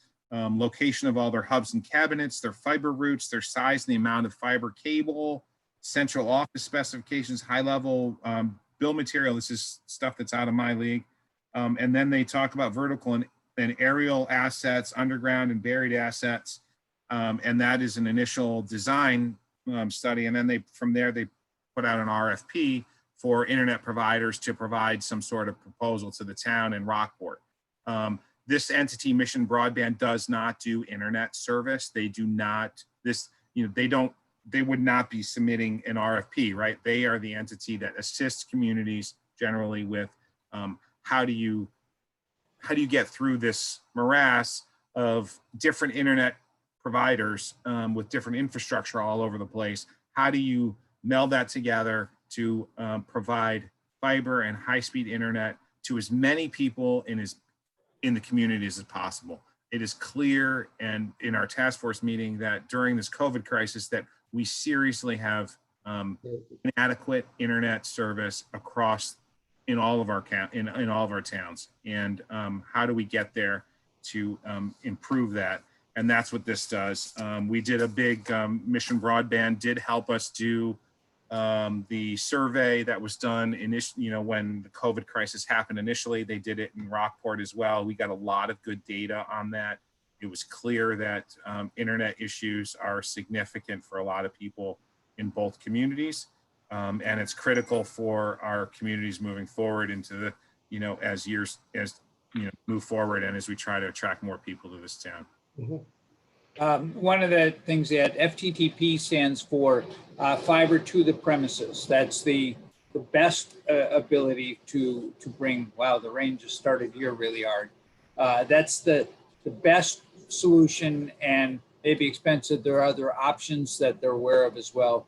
And they also emphatically remind us that they are vendor neutral.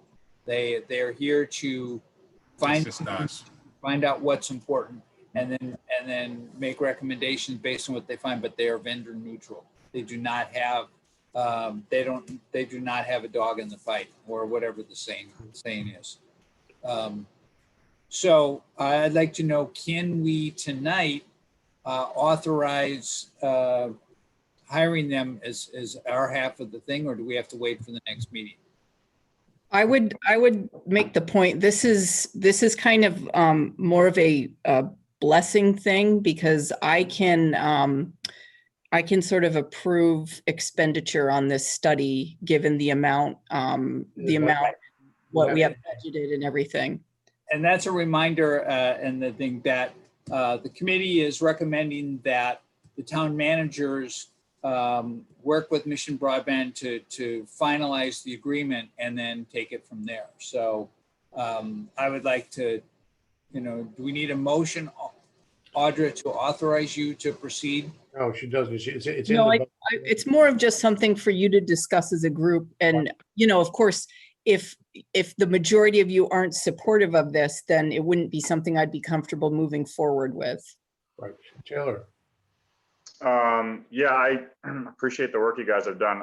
The broadband issue locally is something that I wasn't really in tune with until the last year or so, as the topics have discussed more. I think it's exciting to think about the idea, knowing the insufficiencies that we have. I like the fact that this organization works independently to give us a good idea of what the infrastructure looks like. My one question was going to be, where in the budget is it getting paid for? But I'm definitely supportive. Audra, as I recall, we have a budgeted amount for this when we discussed during the budget process. Yeah, I mean, there's a number of different places I can take this from. The professional services budget, we've got plenty of funding available there. Okay. There's some other lines within the planning and development budget that we could also look at as well, if need be. Our half of the cost would be about $9,000, if I remember correctly. That's correct. It's nine or 10, depends on what you round it off. And why don't we say not to exceed 10? Right, Allison. Yeah, I mean, this issue has been coming up for years in Camden, and we've always held off on participating in any of the studies that have been done regionally, and it's led to rampant speculation. And a lot of the time it's frustrating because people don't actually know what is causing their poor internet connection. I mean, I'm on Mechanic Street and I have blazing fast internet.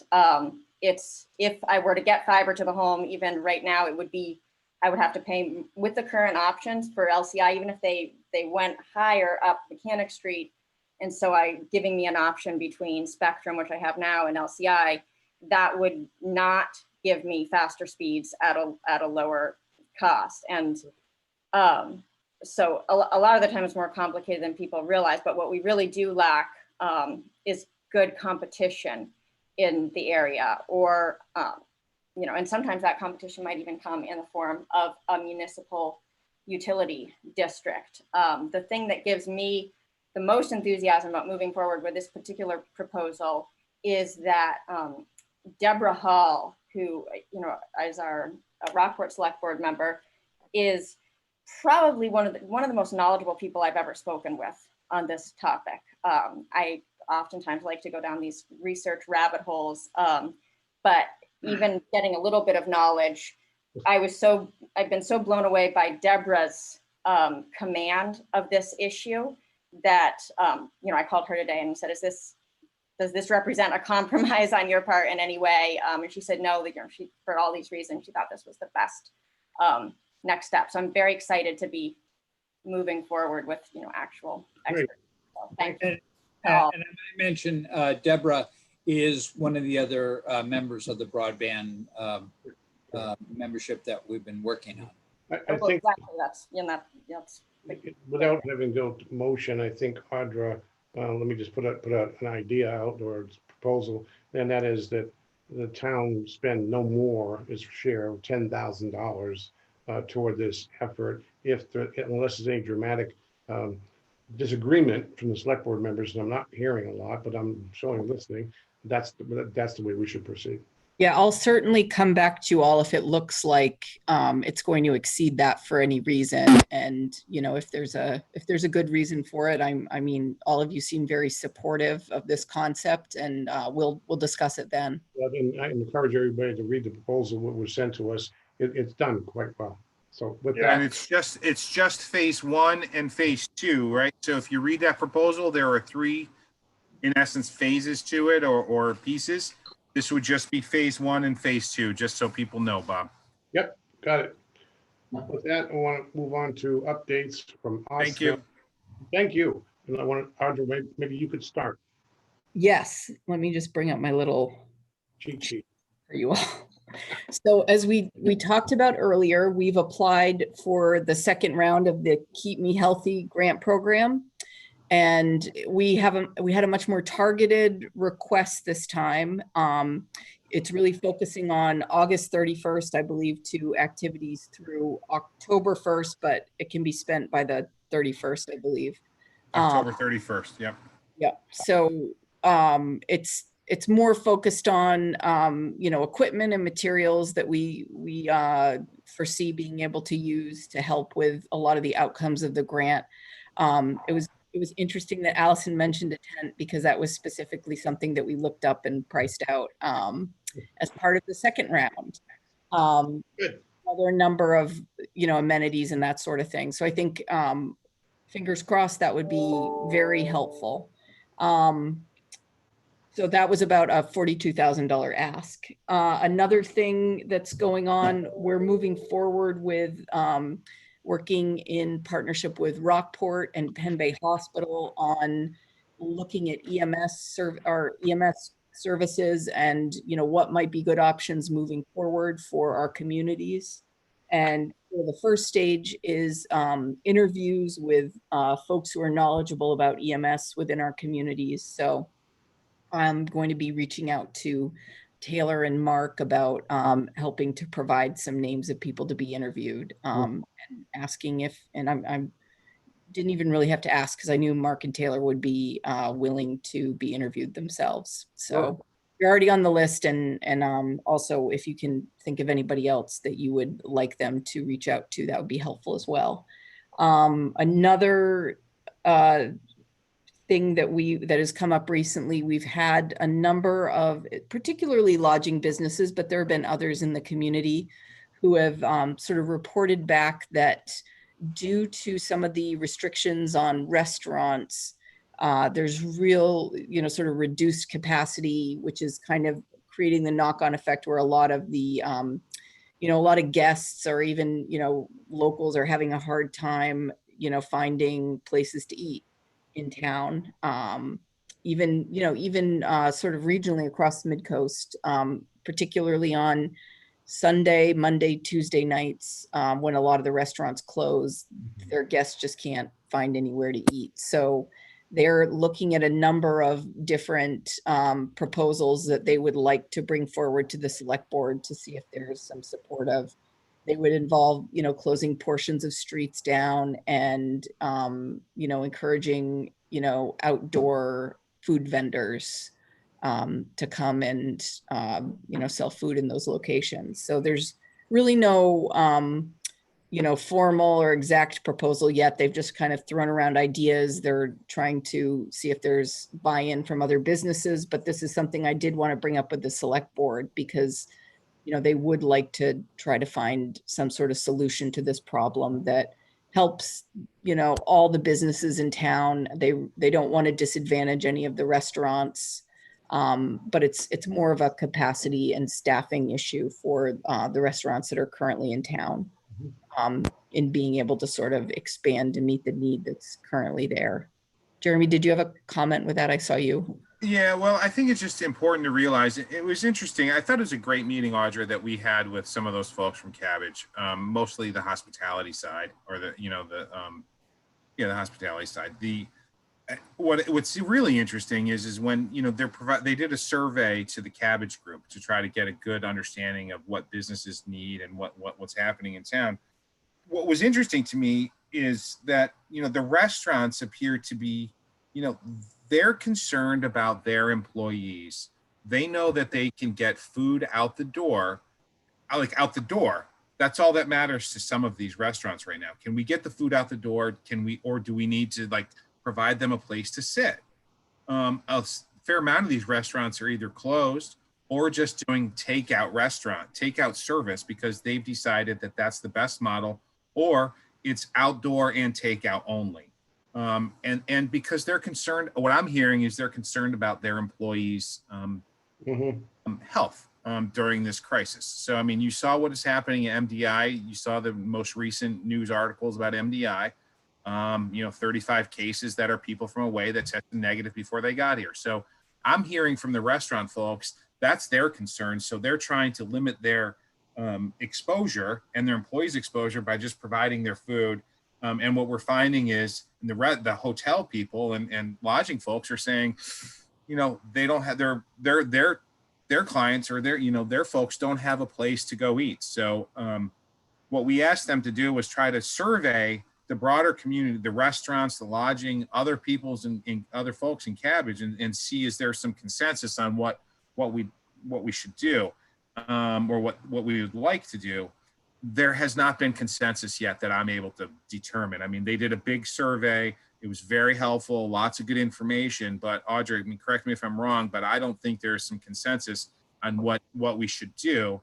And what I don't want to do is I don't want to go down the path of shutting down a street or shutting down anything. So we end up where Rockland did or Bangor did, and they shut down roads and like no one came, or businesses were bent out of shape because it impacted other businesses. To do that, we want to get good information from the community. And so, I mean, we're trying to get that right now. And I think, if we can, what I am hearing is that there's a need for more seating downtown.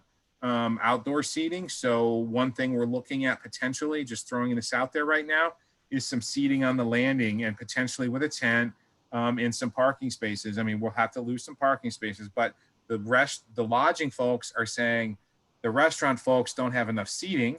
Yes, they don't have enough employees, and yes, they may not have enough, oomph in their restaurant to get enough food out the door, but that food that does go out the door, folks need a place to eat it and want a place to eat it. So we may do some temporary tent or temporary something on the landing before we do anything like shutting down a street, because that's really impactful to a lot of people.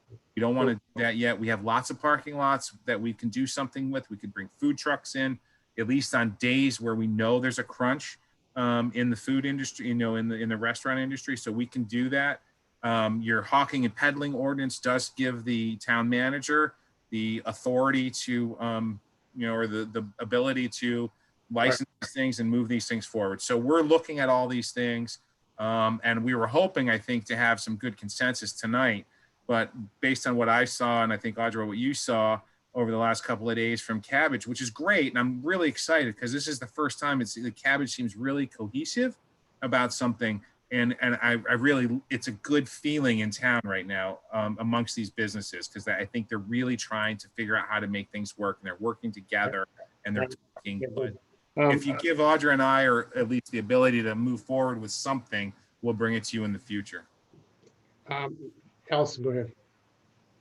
I'm a little concerned about the mechanism for community input being a Cabbage survey. I hear you.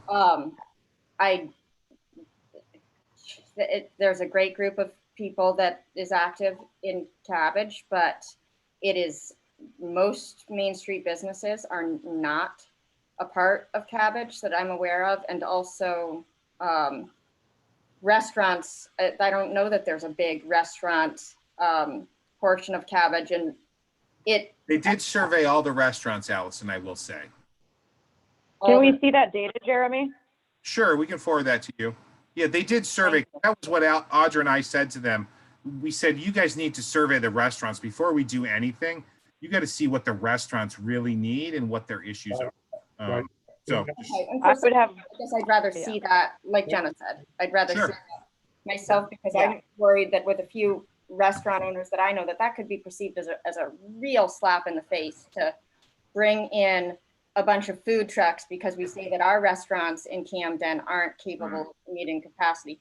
Yeah, it's sometimes a long wait, but I don't know. Is it people complaining about the hour and a half wait to pick up your food? No, I'll share the data, which is interesting, Allison. There's at a certain point, there was no seating available. I think it was like 7 o'clock after anywhere in Camden for any food.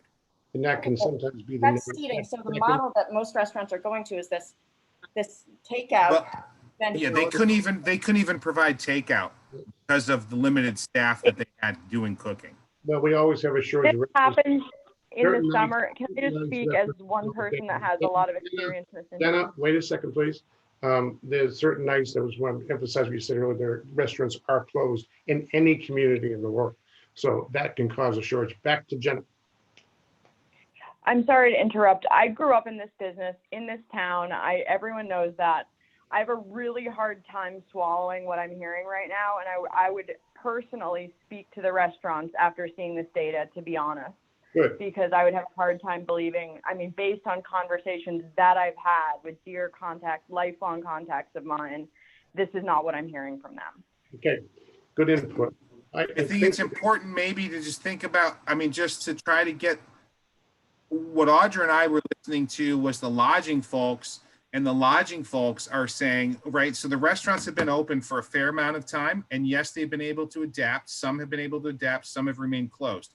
The lodging folks have been closed until recently, and they're trying to, ramp up their business, but they're starting to see more people. But what their customers are saying to them is there is no place to eat in Camden. And I totally appreciate what Jenna's saying, and I get it. But what we were hearing and the conversations we were having was with the lodging folks based on the information that their clients are telling them. They were going to Rockland for dinner. We heard that over and over and over, that they were leaving Camden to go to Rockland for dinner. All right.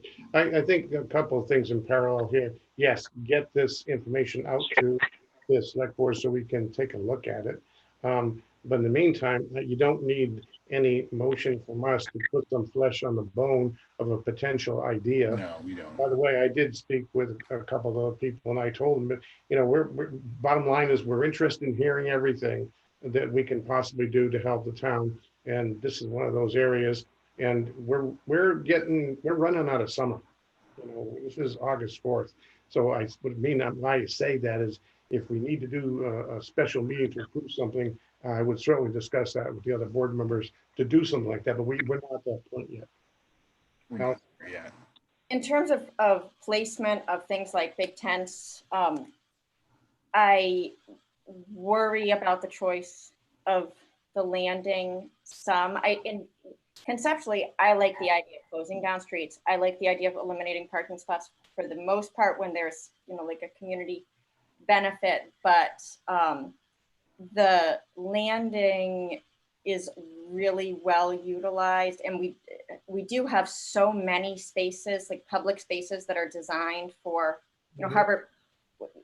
I'd rather look into things like putting up tents in Harbor Park, in the amphitheater, in the like where the library normally does their book sale stuff. I understand that we don't have control over those spaces, but in terms of trying to do this without taking something away from people, I'd like to look into that. It would be great if we could come up with some consensus about transforming some of our public spaces and even some of our streets. I get that, and I totally appreciate Allison exactly what you're saying, and we're looking at, I think, every option. I think the challenge for Camden is where our restaurants are located. Like we don't have a lot of public space immediately adjacent to our restaurants. And yes, we have some parking spaces, but if they're on Route 1, it poses a real significant challenge to take up spaces. We already know that with DOT, and the number of people that you can get into those parking spaces is really not a lot for taking all that space up, and all the costs to put, barricades up, which you have to put barricades up, and it's very costly. And you can get like 4 spaces or 2 tables in a space. So we have a challenge, I think, in Camden, just geographically where our restaurants are located in terms of our public properties. But I totally hear you, and we'll look at other spots. We'll try to look at Village Green even more. The parking lots that we've had sectioned off, the town employee parking lot, when that gets finished, it seems totally reasonable to think about doing something. And I will say, I did talk with some other, and I won't say who they are, restaurants about use of some of our public parking spaces, and they're doing takeout, and they said right now they don't want to have anything to do with Right. outdoor seating. They just want to just be able to sell food out the door.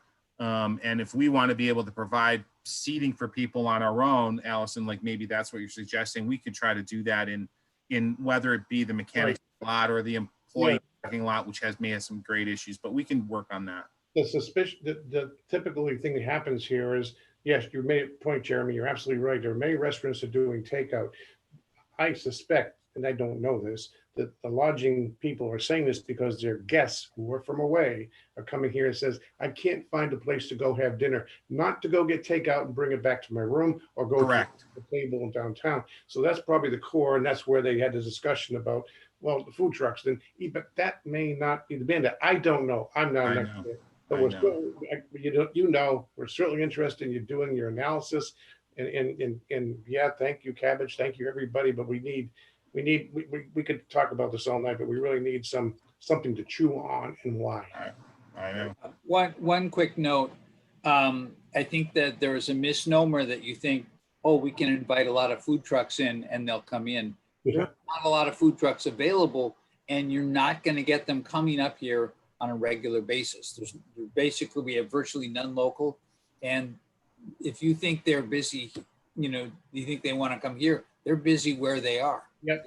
Well, I will say, a fair amount of these food trucks are on they're on a schedule, and do fairs, and they do, those kinds of things in every town. Most of those town fairs, the winter fair, those things aren't happening this year. So they are seeing some things opening up on their schedule, food truck wise.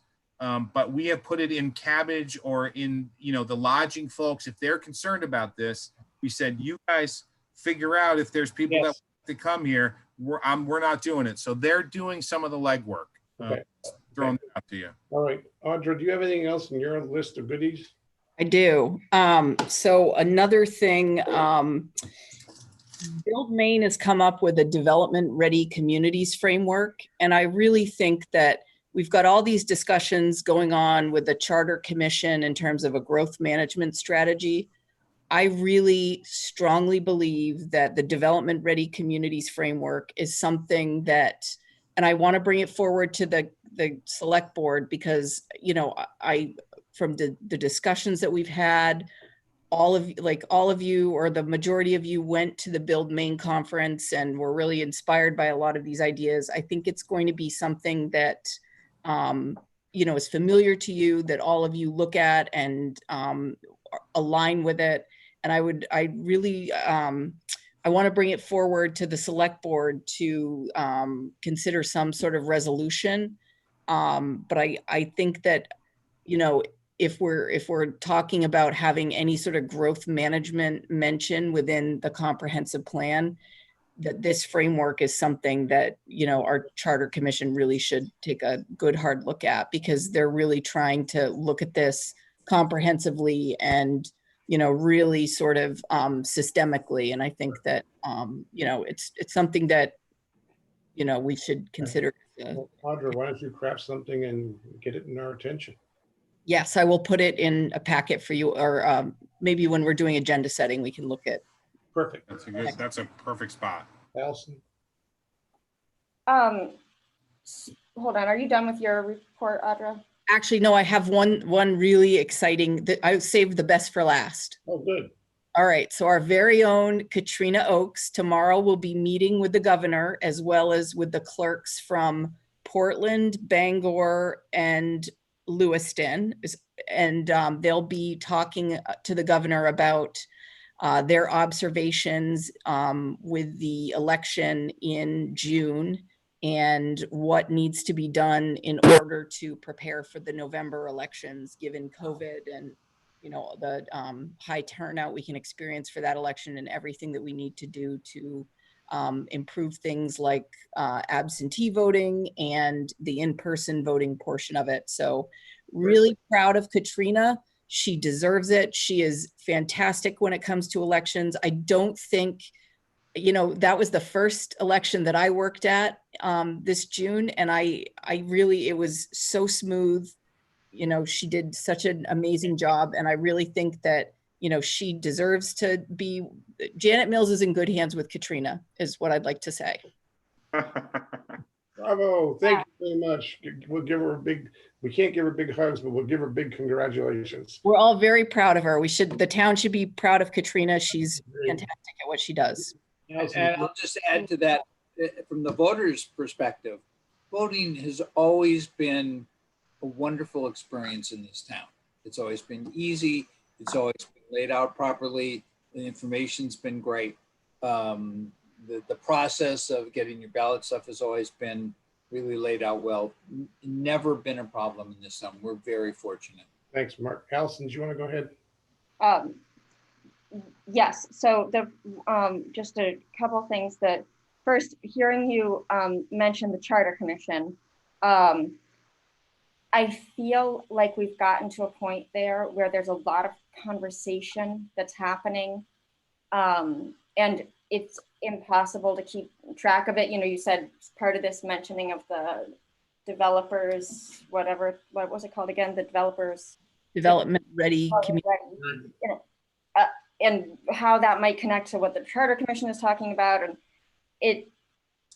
it's frustrating to feel like I'm so involved in the town, but it's impossible to keep up with the conversations going on there. And it doesn't feel like there's been any opportunity to, especially for the select board, or to weigh in on some of the concerns. I watched, I didn't know the meeting was happening, but I later found a meeting on YouTube, and you know, some of the stuff that I heard there, it was like I really wanted to be able to comment and participate, but I wasn't sure what the proper way to do that as a select board member is. And I would really love to see sometime soon a joint workshop with the Charter Commission, because I don't, if any of us have, I would like to have a joint workshop, and then also to be able to see the draft of what, you know, where they are. So it would try to facilitate that somehow.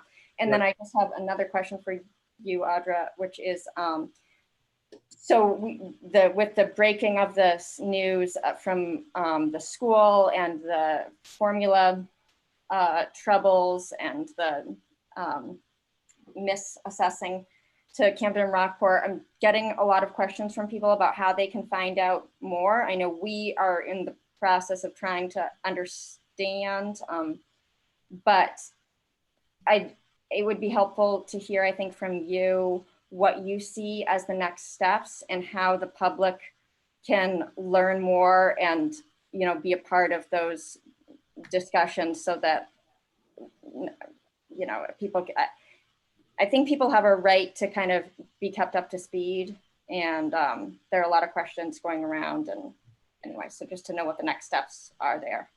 Audrey, do you want to make a statement? Yeah, absolutely. So the next steps and really are confirming that the assessment that has been calculated for this financial year, FY21, are indeed correct. So in order to do that, the school district has corrected things and told us about the change, but we would like that to be independently verified by a third party who is unaffiliated with either one of the towns or the school district.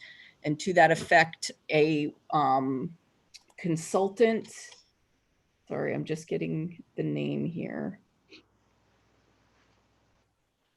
Okay, the consultant's name is Suzanne Bowden, and she is an expert in school financing. She worked for the Department of Education for the state. So she's going to be the one who independently reviews the source documents as well as all the financial information to calculate the assessment for Camden and Rockport for FY21. And it's really important that we get this verified as quickly as possible, because we all want to move forward with commitment for this year. And that doesn't speak to the question of looking backwards to try and figure out, how long this has been going on and what is the impact for both Camden and Rockport. So there's still, discussions that need to be had about how that's going to happen. Is it going to be this consultant that does that work, or would it be somebody else that does that? So that's really the first step in all this. And I think it's really important that all that information is made available to the public, and exactly what the formula is and how it's done, and all the spreadsheets are made available. So, that's all information that the school district can provide. And I think that, as we go through this, it's something that, everybody's going to be, able to provide to anyone who wants it, and post it and make it publicly available. Okay, great. Thank you, Audra. At some point, is it maybe going to be appropriate for there to be some kind of a joint, Camden Rec Board, Select Board and School Board? I think for that discussion about looking back to try to understand the scope of this issue, I think before anybody moves forward with that, that's when that joint meeting would occur. Right. And really, this is for the sake of, making sure that we can move forward with commitment, is verifying what we're looking at for FY21 is correct. But definitely the conversation about how we resolve this issue and some of the historical impacts will be something that we discuss. Yeah, there's logically going to be quite a few meetings with them and others as we go forward. But thank you. That was very helpful. That's great. Good question, Allison. Mark, did you want to, before I jump in, do you want to give any of your stuff on the status of things? I do. Hold on. The Opera House will open this Friday for the first time since COVID started.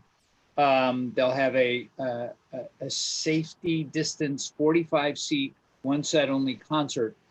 This Friday is Gentle Temper. They're a Maine indie folk duo nominated for Boston Music Awards, both New Artist and Folk Artist of the Year. Advance tickets only, they're just $10. And everybody, when you buy tickets, you'll be getting reserved seats, and everybody will be distanced out. So it'll be very safe. Masks, of course, are essential for attending the show. You will need a mask to attend the show. But after that, there are more shows. There's a sold out show after that. But, and Holly may want to speak about this. The Camden, the Opera House people and the Snowball people have been working really closely together to start doing some music concerts at the Snowball. And the first one will be Sunday, August 16th at 3 p.m. They're called Camden Summer Sounds. And this is something that we look to be ongoing for summers, many years to follow. That's the one thing we're not going to run out of is summer. Holly, do you want to talk about how you're putting that together? You've done a lot of work on it. If you're still there, you're muted. If you're still, notice you're on the screen. We'll wait for her to jump in. Mark, do you have anything else while waiting for Holly? That's it. There's great shows. I'll leave it that simple. Okay. Taylor? Nothing right now. Thank you, Bob. Jenna? I'm all set, thank you. Okay. Back to Holly. Sorry, I was having a malfunction on my computer over there. So in terms of the August 16th, I put together kind of like a floor plan of how we would lay out the various people. And I've distributed that with everyone in the group that's helping with the planning. We're going to be selling 100 tickets, two kind of sections of people, 50 each. We've got a whole organized situation of how we keep these two groups all separate and everything. We'll be working with Mark Senders pretty soon, as we get sort of this layout done, figuring out how he can sell food safely. And the big question now is, what are ticket sales like? Right. And that was what I emailed out to Juniper and Dave today, is what is it looking like, and right. So we can get a better picture of what it's, what are we going to have to deal with? Is it going to be sold out, or is it going to be, just a very intimate little show? Just to give it, the band will be the Right Track, who's a local Camden band. It's a great dance band. Basically, they'll be playing on the deck of the Snowball Lodge, and then people will be on either on blankets, or you can bring your own lawn chair on the hillside. It's a really nice setup for summer. Right.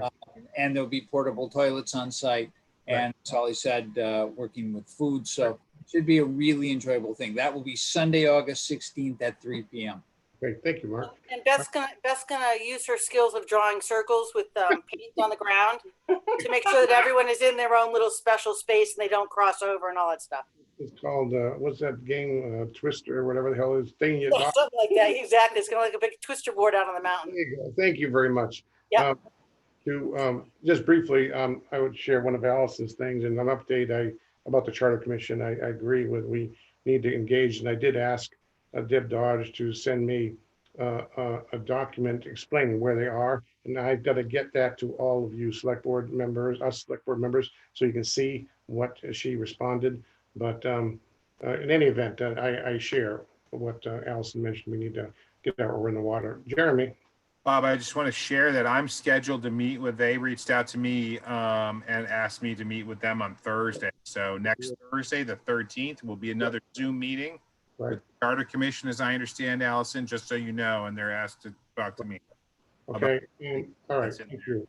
And also, following up on Mark's piece, just a quick reminder, there August 20th at the amphitheater, there is going to be the main outdoor film festival, which is by the town of Camden as well. Right. We're 50 people max. It's a ticketed event, Eventbrite. You can find your tickets there. Right. We're working with Jeff Senders is locally, Senders Engineering and Science and Engineering is partnering with us to put that on. Yeah, thank you. Thank you. So just to say, you may not be able to, I was just going to say, Bob, you may not be able to eat in town, but you will have entertainment. Thank you. Allison. Okay, so I just want to clarify, that wasn't my select board report. That was my question period for Audra's report. Please. I have just one thing, and I'm going to share my screen here. Sure. So as everybody knows, the Mechanic Street parking lot has been being worked on. And so one of the things that came up was with the people working on the parking lot is they need to make some last minute adjustments to the area where the pavement would come into contact with the building. And they needed to protect the foundation just a little bit. So some awesome town staff and contractors who don't like to get any credit for things came up with an idea of, hey, why don't we wouldn't this be a great place? Here, this is the place here to put in a little time capsule, because 2020 is such a crazy year anyway. And so they ran that by a few people, and we're just going to try to do it quickly. The capsule itself is going to be one that they actually found in the Public Works garage that is marked as a 2000 Millennium time capsule that appears maybe never got used. We're still trying to track down exactly why this time capsule is here. It didn't have anything in it. But we're asking that anybody that wants to submit things, local people who want to submit letters to the future, or letters expressing their hopes and dreams or reflections about Camden, they can submit those by dropping them off at the town office or mailing them to the town office before August 10th. Those will be sealed and then not read until the opening date, which would be 20 years from now, with the thought that we hope that not everybody would be dead by that time. So this is the capsule itself. And then over top of that, we are taking some bricks that a lot of bricks have fallen into the river over the years for various reasons that are very historical. And so we're going to create a little mosaic there. If anybody has special bricks that they want to contribute, you can get in touch with me. But basically just to try to encourage people to do letters, artwork, different ideas for the capsule have included everything from Twinkies to round-tailed moths, masks, town reports, aerial flyovers. So Great. that is it for me. That's slick. Thank you very, very much. With that, I would call for motion to adjourn. So moved. Second. Motion made and seconded. Roll call vote. Allison. Aye. Keller. Hi. Jenna. Aye. Mark. Aye. And Bob, aye. Thank you all very much. Talk to you soon.